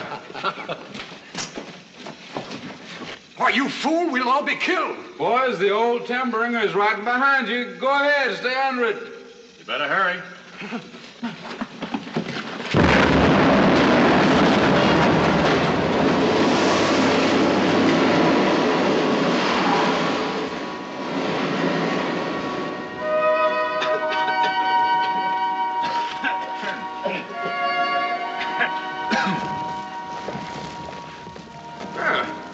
I think this held up rather well, don't you, gentlemen?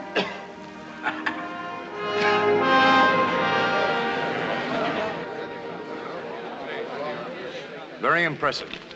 But I still won't hold still for it. And why not? Isn't it pretty obvious? This man undoubtedly has a patent on his timbering system and plans to rob us blind, collecting royalties. I'm afraid I'm not so wise as you. I do not know the dollar and cent worth of a human life. I only know it is very dear. I have no patent, no desire to charge royalty. If my invention saves human lives, surely that is payment enough for any man. Wait a minute, Philip. Ladies and gentlemen, we've just made a practical test of the new Dietisheimer system of timbering. Any of these gentlemen here can attest to the fact that it was a complete success. I'm closing the Ophir till it's completely re-timbered with the Dietisheimer square sets. Every man will be paid his regular wages while the work goes on. Ladies and gentlemen, here's the man who's put an end to all the mine cave-ins on the Comstock, Mr. Philip Dietisheimer. Every mine owner will have to put in square sets now, you watch. This whole town will be sitting on one big honeycomb. It's a great thing you've done, Philip. We all did it together.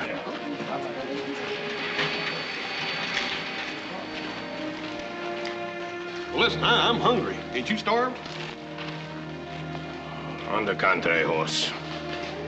Right now, I feel very full. Mr. Dietisheimer, I told you once that folks is gonna remember you for an awful long time. And they would, too, if they could remember your name, but it's so dang blasted hard to pronounce. Don't worry about that, horse. Names are never very important. Anyway, it's easier to pronounce the Dutchman. Come on, let's get some supper, huh?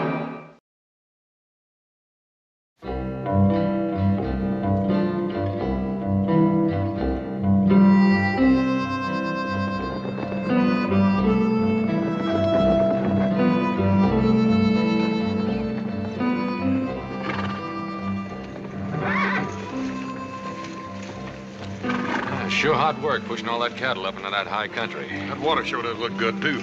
You know, to wait to wash off some of this grit.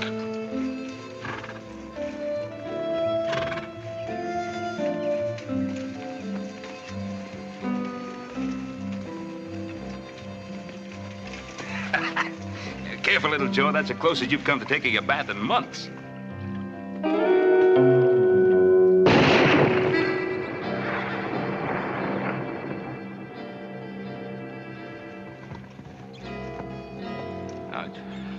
Who are you? Never mind who I am. Just get off my land. Your land? What are you talking about, mister? You know what I'm talking about. You ain't deef, are you? No, we ain't deef, but are you sure you ain't got just a little bit too much sunshine, old-timer? Look, well, maybe you kind of got your directions mixed up.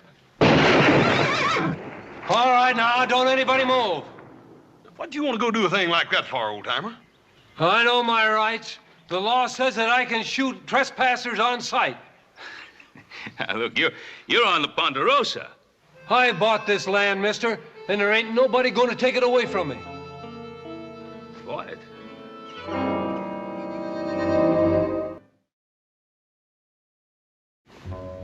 I don't want to kill anybody, but I will if you push me. Nobody's trying to push you, mister, but what makes you think this land is yours? I said I bought it. $25 hard money. I got the bill of sale to prove it.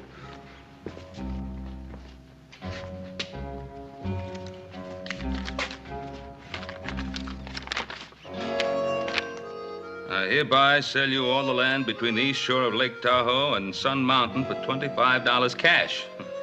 Signed, Henry T.P. Comstock. Henry Comstock. Old timer, I guess you were just one of the many who were taken in by our dear friend, Mr. Comstock.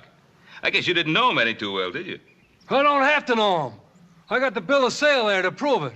A bill of sale?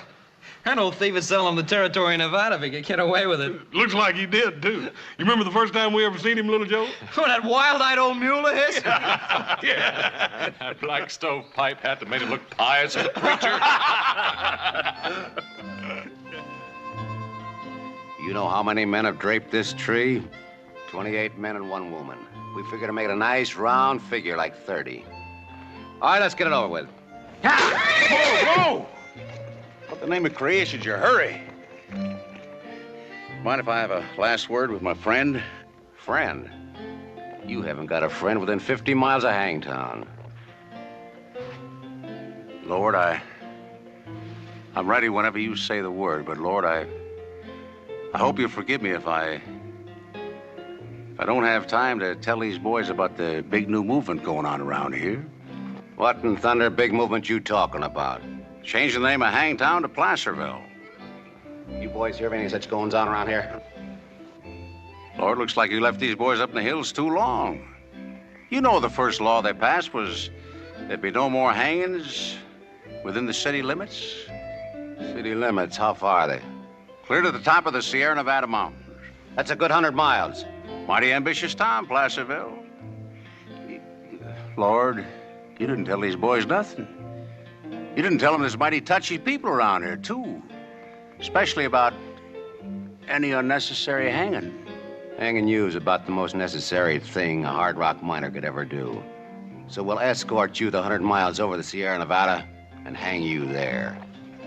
I thank you. Because, Mr. Henry T.P. Comstock, you're about the crookedest, slimiest, most double-dealing, weaseling, lying, thieving, no-good claim jumper that ever hit the state of California.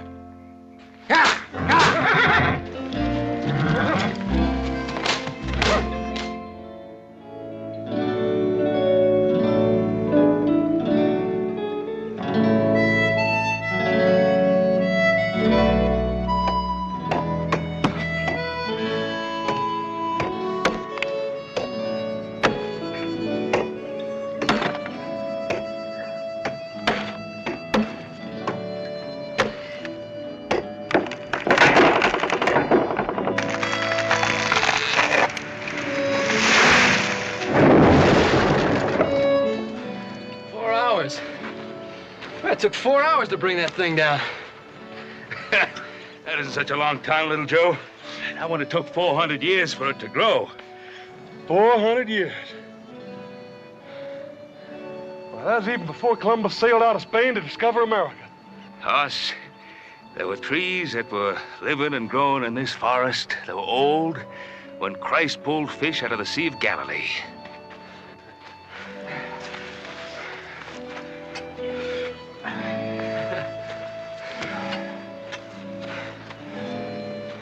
Don't cut unless you plant. That's right, Hoss. That's why we're here. Not just to take from the land, but to give. Yes, sir. Can you see it? 100 years from now, standing tall against the sky. Plant it, Adam. Sure, Paul.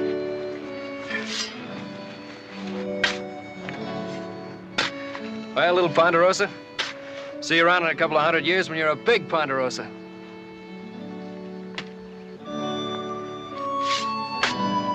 thousands of people who one day will come to this land. Be mighty thankful for what we've done. There's timber up there to build whole new cities. Launch fleets of ships.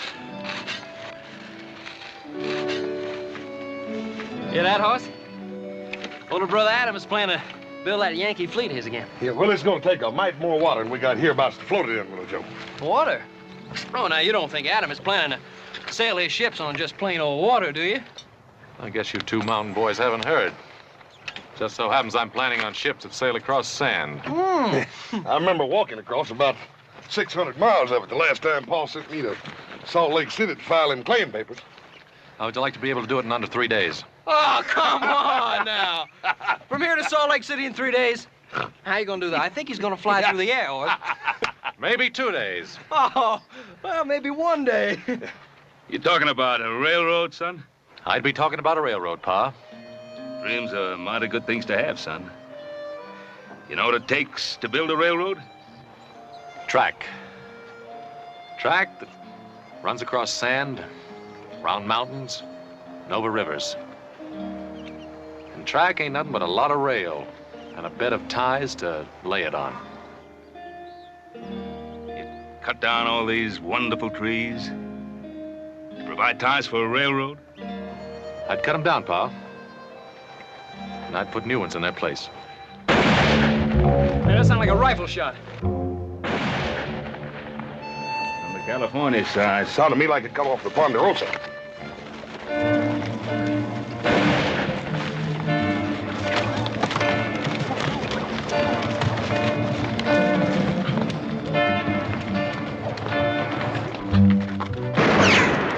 Dorothy, if you don't move faster, you're going to be key witness to a hanging.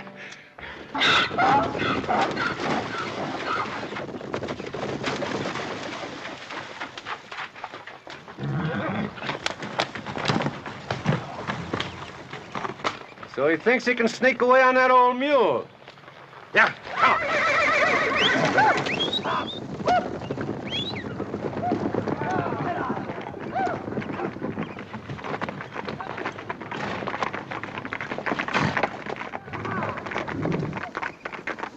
How do you feel about 4 men chasing 1 man on a mule? Oh, maybe they have a reason for chasing him. I don't care for the odds. We sure could improve him, Pa. We sure could sweeten them up some at that, Paul. Yeah, we better stop them, too, before they stir up the Paiutes. Last time somebody stirred them up, 3 families of settlers paid for it with their lives. All right, boys, let's sweeten them.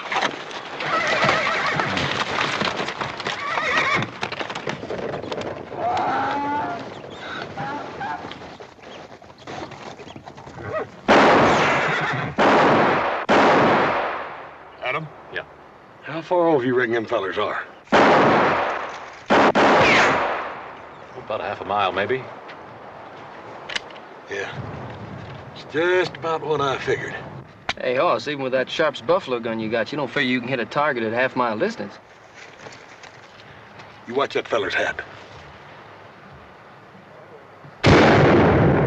What the thunder was that?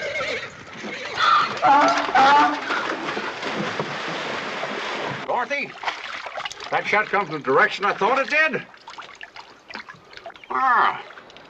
Oh, let me see that little squirrel gun of yours for a minute. Sure, Adam. See that, Pa?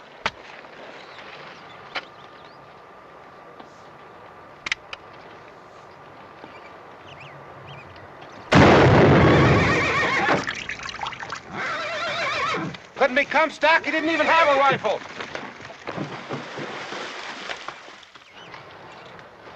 And little Joe, what was all this talk about a half a mile? Good shoot.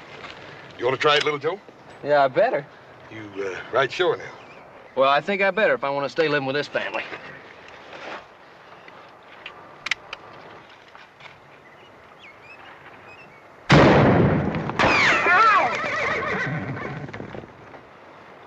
That's a mighty fine old gun you got there, Holmes. Mighty good shooting. Just the kind of thing any New Orleans boy learns to do by the time he learns to walk. Take a crack at it, Paul. Well, if I have to. Just to show you young whippersnappers. Go ahead, you can't miss now. Give me that rifle.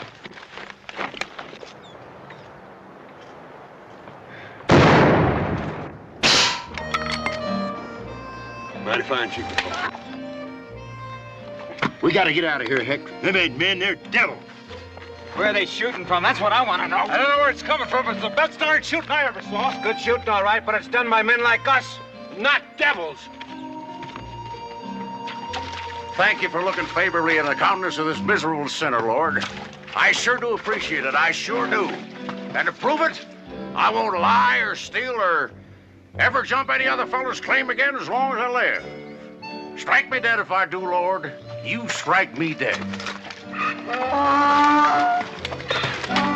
Heck, I don't like this place. Feels haunted to me. Why don't we go back to California? Let's go back. We only came here to get rid of that Comstock fellow in the first place. Not get rid of him, hang him. I promised myself to see that old thief hanged, and I mean to keep that promise.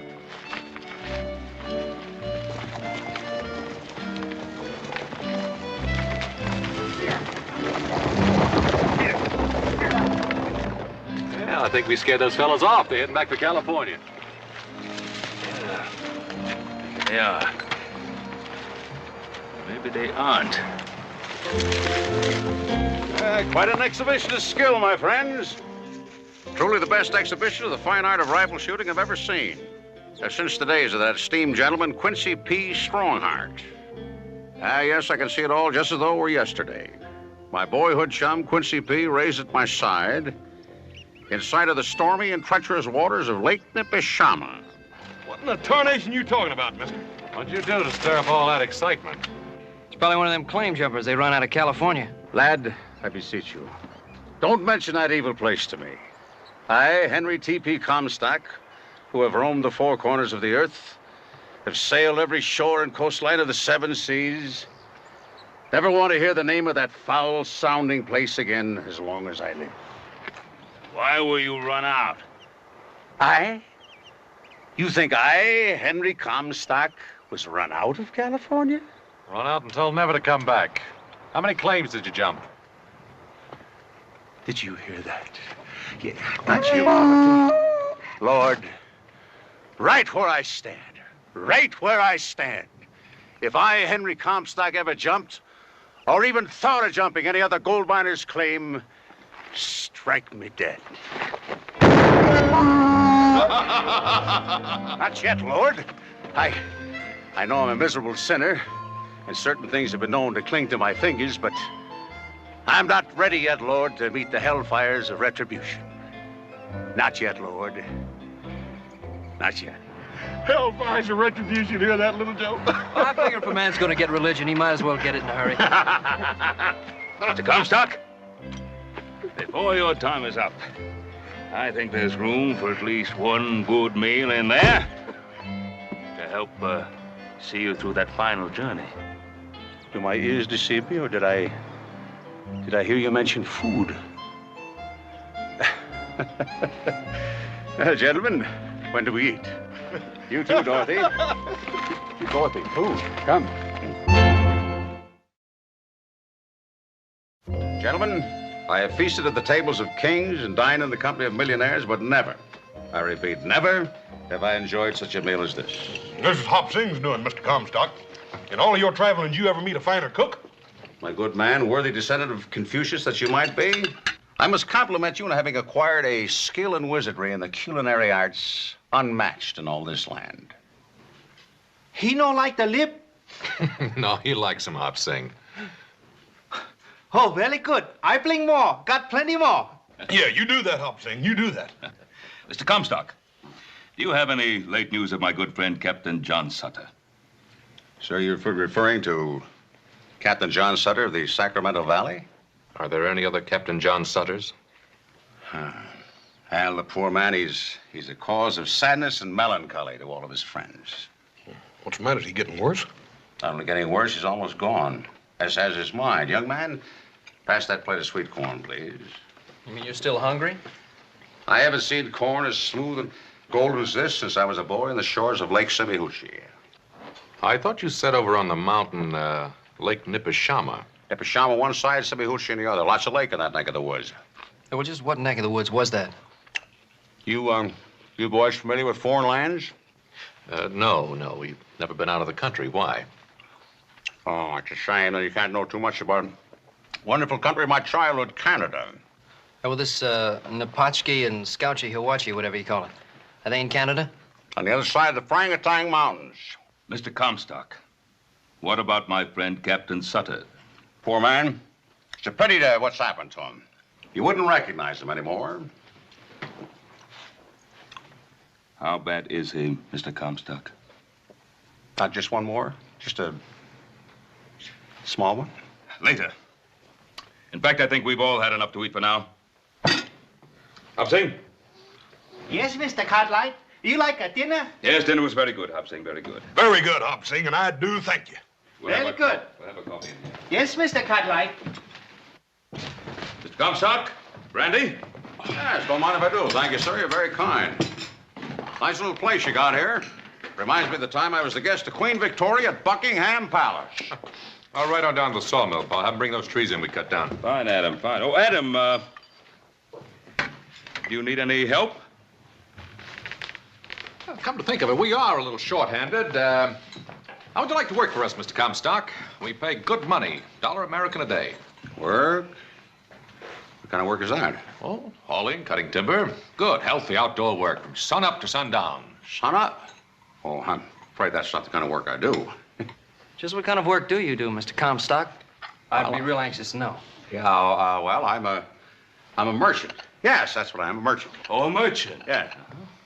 Sometimes I buy, sometimes I sell. It all depends on the state of business, among other things. Very good health, sir. Among other things, Mr. Comstock, do you ever indulge in something called panning for gold? You mean you folks don't got into folks who pan for gold? I told you I planted the first field of grain with John Sutter in the Valley of the Sacramento. Together, we planted those hillsides with vines, with fruit-bearing trees. You know what they did to that land, those locusts, those ravagers who answered the cry of gold in California? They tore out those vines. They chopped down those trees. They trampled that wheat. Is it any wonder that John Sutter sits on his porch now, staring into the sun by the hour, recognizing no one, seeing nothing? You know about him, don't you? I know all about him. And that's why I came to the Ponderosa, my sons and I. And that's why I made my vow that never would these 1,000 square miles of God-made country be delivered into the hands of those spoilers, those destroyers. Mr. Comstock, if I so much as see a man digging for gold anywhere on my land, I'll shoot him at sight. Gold? You don't mean there's gold up here in western Utah, do you? Well, that's what we keep telling those fellers over at Washoe Diggings, Mr. Comstock, that they're just wasting their time. There ain't enough gold over there to fool with. Hey, you think they'd listen to us? I don't know what there is about a gold miner. I think they must be 3/4 loco and the other 4 stupid. You said they found gold? What I said was that they didn't hardly find enough to fool with. Yeah, they pan all day, come up with just about enough to buy themselves a bottle of whiskey. Now, if you were a whiskey merchant, Mr. Comstock, you should do rather well down at Washoe. Washoe? That's the name of the place, huh? Washoe. That's what they call it. 20 miles due east of the Ponderosa. Where are you going, Mr. Comstock? Dinner was fine, gentlemen. I hate to rush, but duty calls. Duty? What kind of duty? Those miners at Washoe. They're just waiting to buy and sell. Farewell, gentlemen. The fool. The gold-crazed fool. Paul. Maybe I ought to follow him. Those fellas from California might still be after him, be trying to kill him. Probably for good cause, Hoss. Now, I thought you worried about four-legged animals. Well, I reckon he's sort of like a four-legged animal himself. You might say like a jackass. Hey, can I go too, Pa? Every Saturday night there's a dance on a Dutch piece at the Diggings. A dance? Or do they have any women to dance with? Yeah, they got 2 or 3. They're pretty big, so some gals that do the miners' washing. You ought to see them, Paul. They're big and raw bones as Texas steers, but they can dance. Well, Western Utah's grown up. All right, Hoss, you go after our friend the fool, and little Joe, and you go up the Dutch beats to your dance. Adam, what about you? What do you want? Hey, come on with us, Adam. No, I don't want anything, Pa. I got work to do. But, Little Joe, I might just drop by and take a look at one of those big raw-boned women. Hey, why don't you do that, Adam? As a matter of fact, I'll save one for you. The biggest and rawest of the bunch. Yes, I bet you will.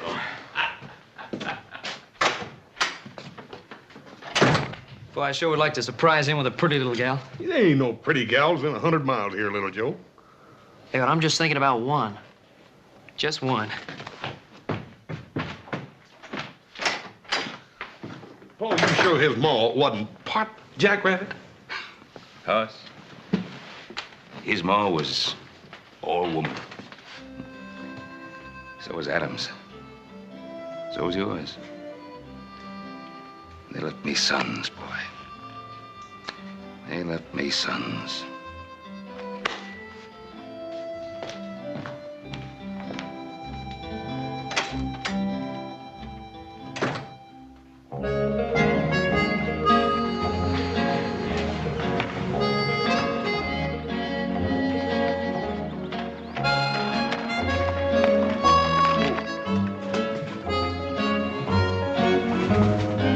Rich man, poor man, beggar man, thief. Which one do you think he is, Hoss? I reckon he's most likely been nearly all of them at one time or another, Little Joe. Still think those fellas from California might be after him? I don't know. But if they are, he's gonna need some mighty fast help. Yeah, maybe so. And I got a real strange feeling that old crowbait can take care of just about anything comes along.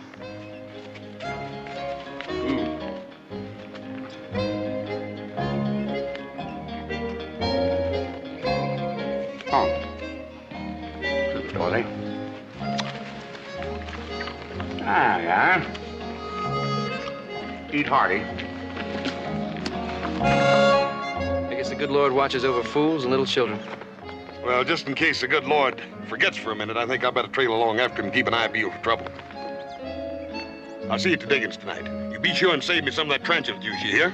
Now, when I get to the diggings, I ain't gonna have time for any tarantula juice. You stay out of that Paiute country. You remember what Paul said about stirring them up? Hoss, what the heck would I want with any old Paiute?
Comstock, did you hurt yourself? Nothing up at my boy, nothing at all. We Comstocks are made of steel. Yes, I can remember my grandpappy the ripe age of 93.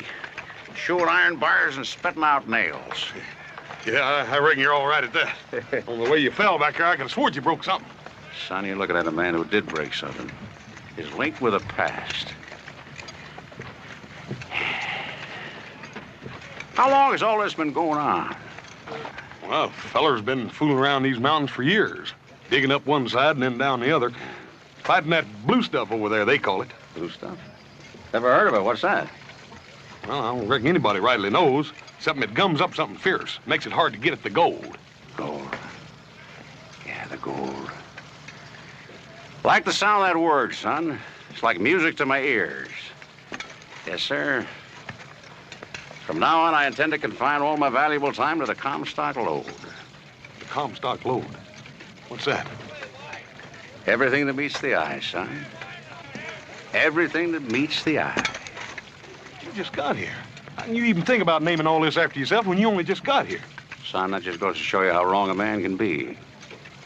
Because I got the feeling that I've been here practically all of my life. Greetings, gentlemen. Henry T.P. Comstock brings you greetings and salutations. Did you gentlemen file a legal claim for this particular piece of land? Legal claim? What kind of a question is that? A simple enough question, friend. You didn't file a claim, you're trespassing on my property. I'm requesting you to move on. Oh, Mr. Comstock, you can't do a thing like that. You only just got here. Son, the law's the law. The law says if a man don't file a claim, he ain't got any more right than a tinker. Now, you wait a minute. You just wait a minute. We filed a claim more than a month ago. Up at Dutch Pete's, we did it. Dutch Pete's? Sounds like a purveyor of the old evil eye. Now, if you file this claim in a legal-like courthouse... Dutch Pete's legal-like courthouse is good enough for us, mister. And give me back that pan.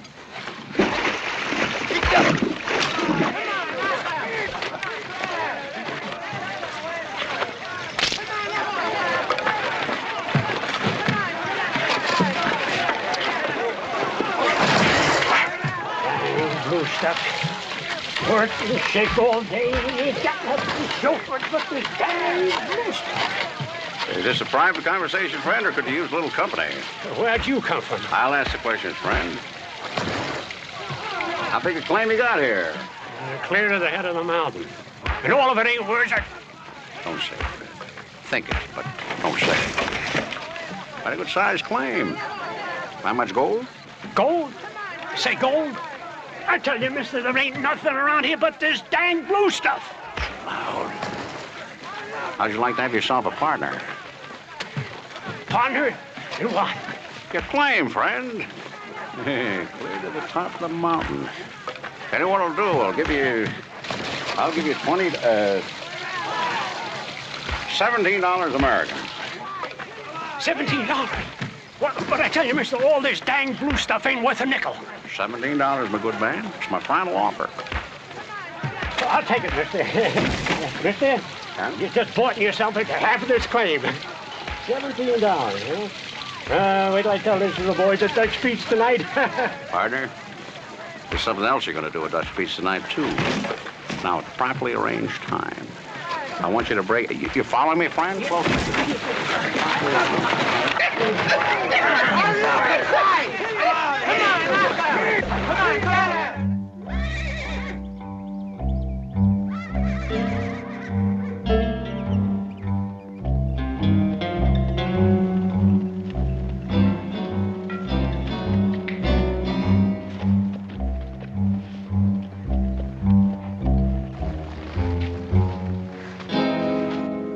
You brave man.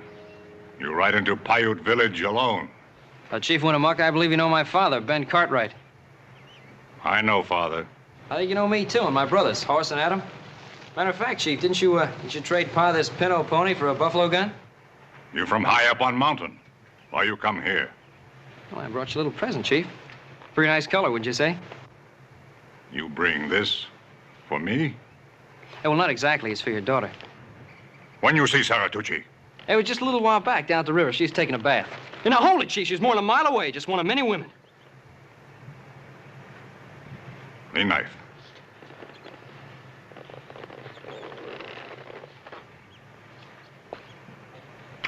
Other women, much big, plenty fat? Yeah, well, I wouldn't know, Chief. I didn't look at the other women. And what about this material? Got it from a peddler across the mountains from Sacramento. Said it was genuine silk. Not very strong, not much good. Yeah, well, Chief, it's for a dress, not a horse blanket. Saratucci!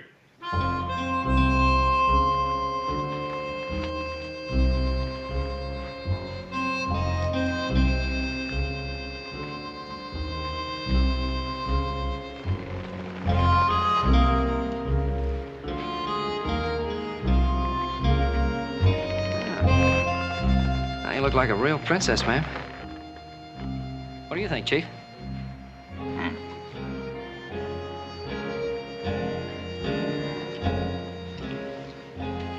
Sure fine tasting meat, Chief. What is it? Rattlesnake.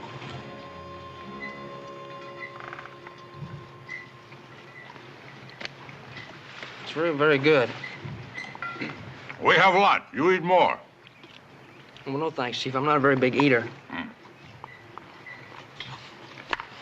How about showing me that Appaloosa horse you were trying to sell me?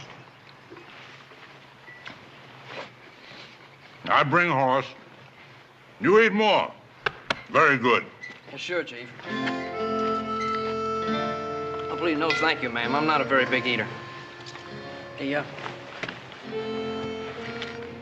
know how to make this into a dress? Into a dress? Yeah, look.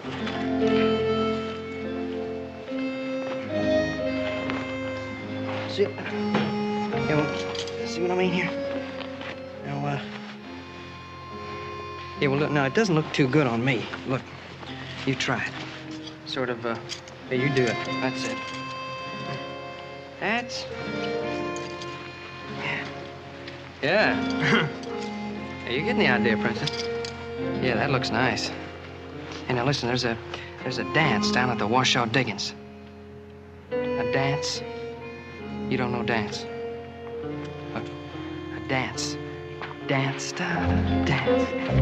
There, you know? You like to dance? Yeah, well, good, so do I. Now, listen, don't tell Chiefy, all right? Yeah, good, because he'd scalp me if he knew what I had in mind. Now, you meet me where the river meets the meadow. Just beyond the waterfall. Then, Princess, you and I are gonna have ourselves a dance.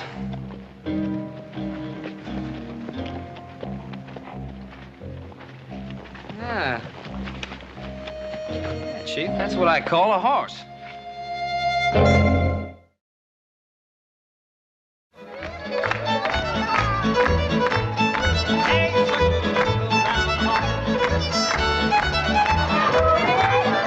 Just way round here, go walk on me along your toes.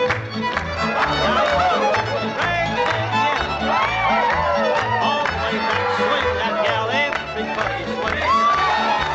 Now combination, back to tails and walk is what you do.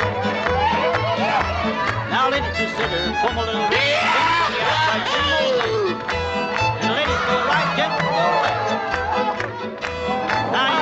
Howling snakes and ring-tailed screamers. That's what I call a real hunk of woman. Hey, when little Joe brought to the party. Innkeeper, bring me one of those. Never mind.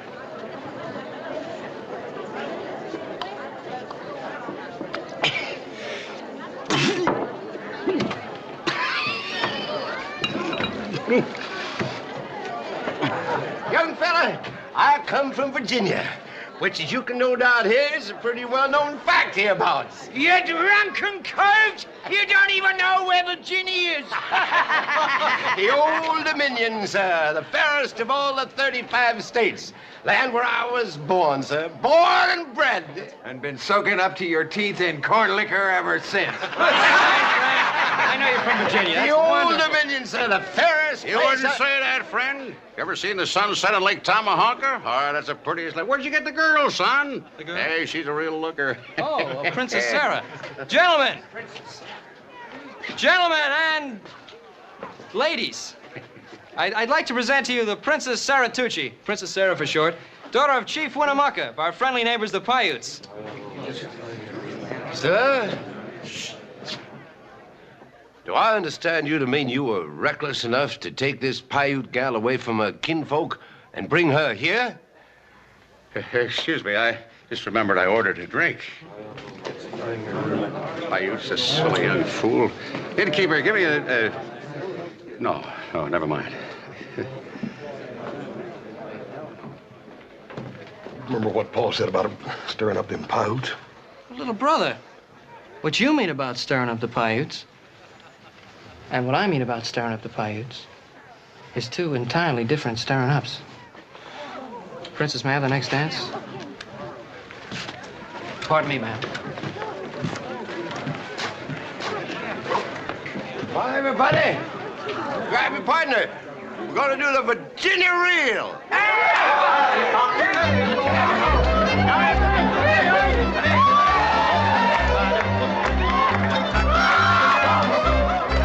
Now forward again, left elbow swing all the way back, place again. Forward in the bed, Brand. Chicken up dough. And a do-she-do. See what I mean, little Joe? Fat one use a skunk.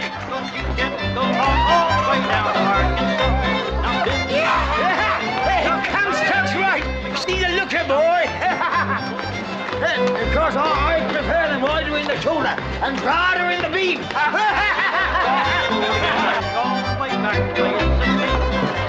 Comstock, you like a dance? Dance? Yeah. Oh, dance, yes. Well, I'll tell you, Hoss, I hurt my leg in the war at Lake Montefago. Well, how about one with me? Yeah. Oh, with you? Oh, well, that's different. Excuse us. Yeah, let her go, Hoss. Chicken and the bread pan, kicking out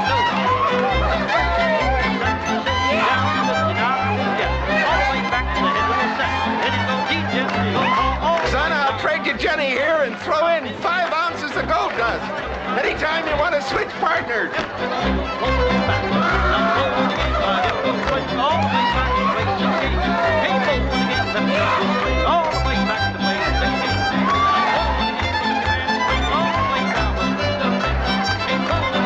Princess, you sure are beautiful. No, you really are. I don't know if this is ever happening before, man, but you're so darn pretty.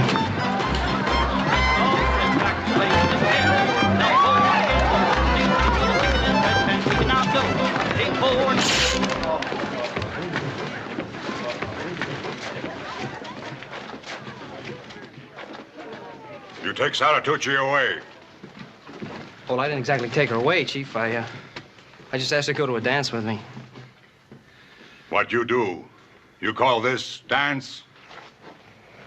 I guess I did get a little carried away, Chief, but she's a mighty pretty girl. She Paiute girl. She marry him. Lean knife. Ah, congratulations, friend. Haven't been to a wedding for a long time. You know, I had an uncle once, Uncle Jonah. Not the one that got himself swallowed by the whale. No, sir, he's a different fellow entirely. He's my mother's brother. One that never did a day's lick of work in his life. Did manage to get himself married, though. 7 different times. Mr. Comstock. Yeah? I think you've done enough talking for one night. Well, I ain't had a chance to kiss the bride yet.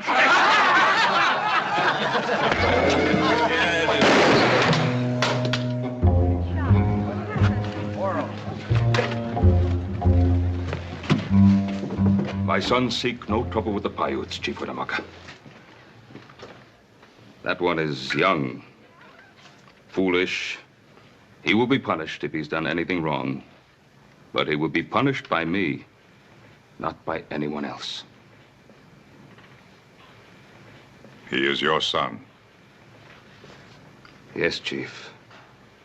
And she is your daughter. Take her home.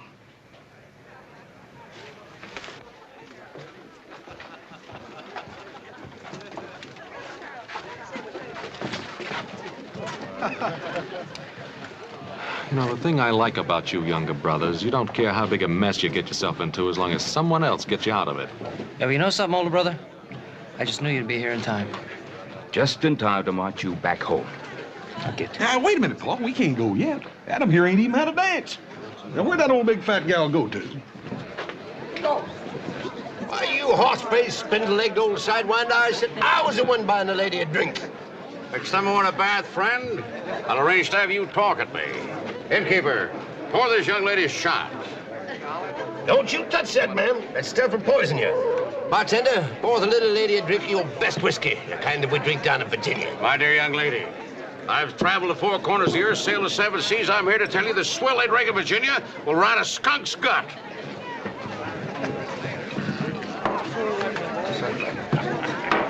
Now, what I like about you, you sure drink whiskey like a lady. Adam, I know she's a little bit on the heavy side, but every bit of her sure can dance. Fiddler, this is Saturday night. Let's have a little music.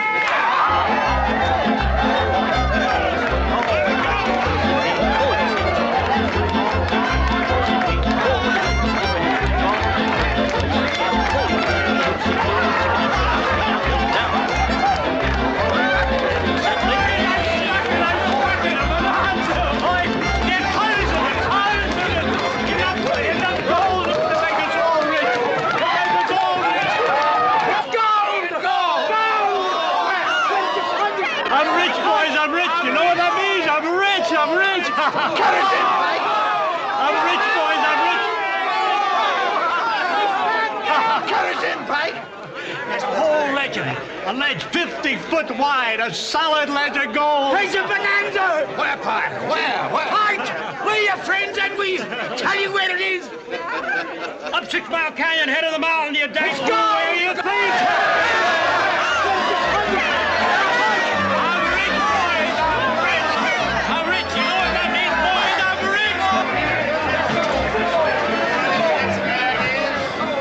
Listen to me, man. Listen to me.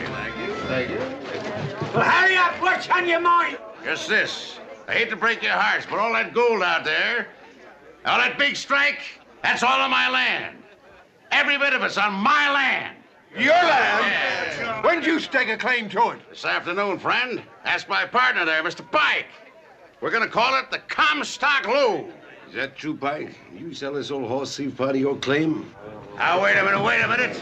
Show you what kind of a guy Henry T.P. Comstock is. I'm gonna cut each and every one of you in on a fabulous Comstock load for $100 a piece American. Cash on the barrelhead. It's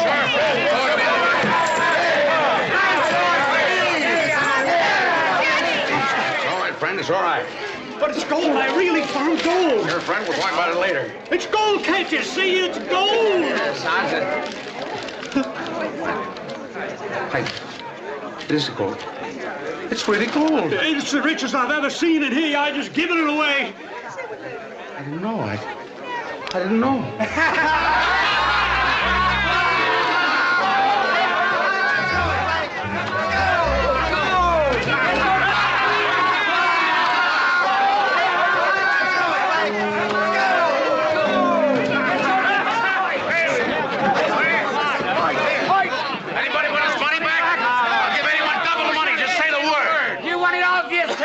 Money grabber. Now we want to be rich too. Now you here? Now you get out of the way. Follow me, men. I'll show you where the richest part is. Don't forget the best friend and partner you ever had. Yeah. Let me Pike wait for you. Yeah, I'll wait for all the Jimmy.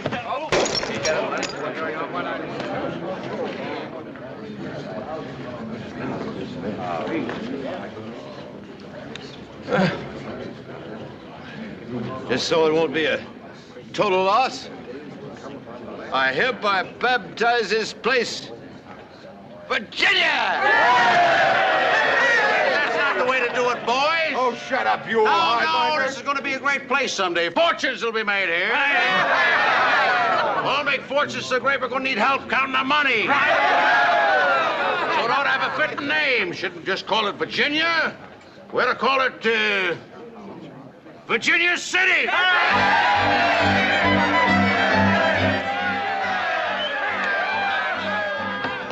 Hey, look who just showed up. Did you hear him? They found gold. Yeah, I hear them. Those are guys after Mr. Comstock. They're not even thinking of Henry Comstock now. They're thinking of only one thing: gold.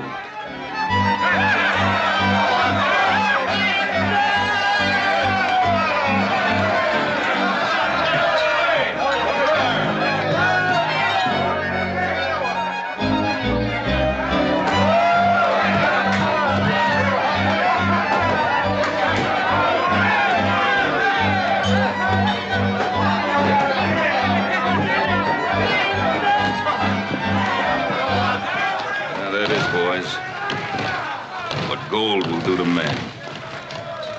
You don't even feel like going with him. So do I, Little Joe. It's funny what gold do to a man, ain't it? I saw what it did to John Sutter's dream in the Valley of Sacramento. Let's go home.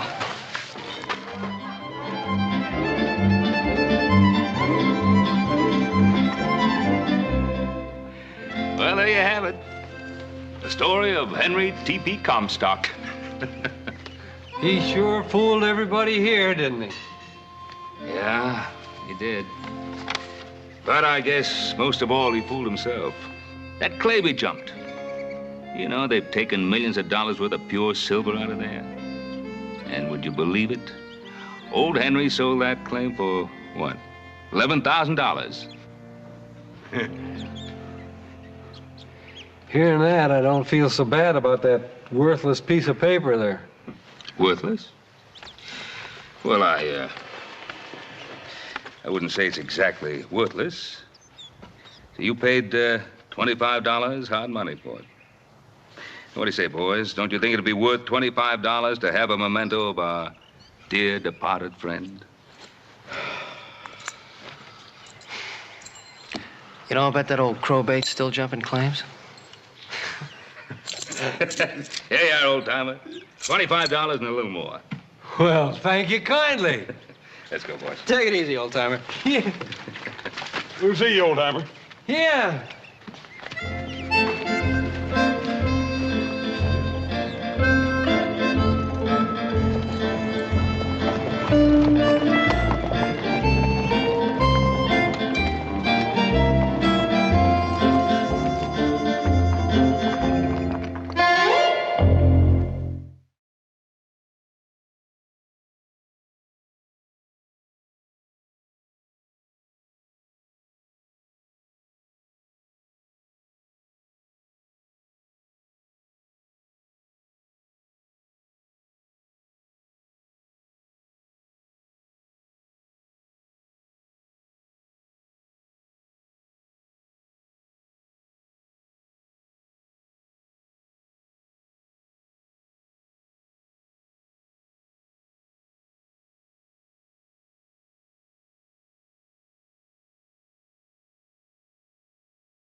Xin chào mọi người và hôm nay bên em lại về một chiếc Hyundai i10 xe sản xuất 2015 bản 1.2 số tự động và xe phiên bản màu đỏ.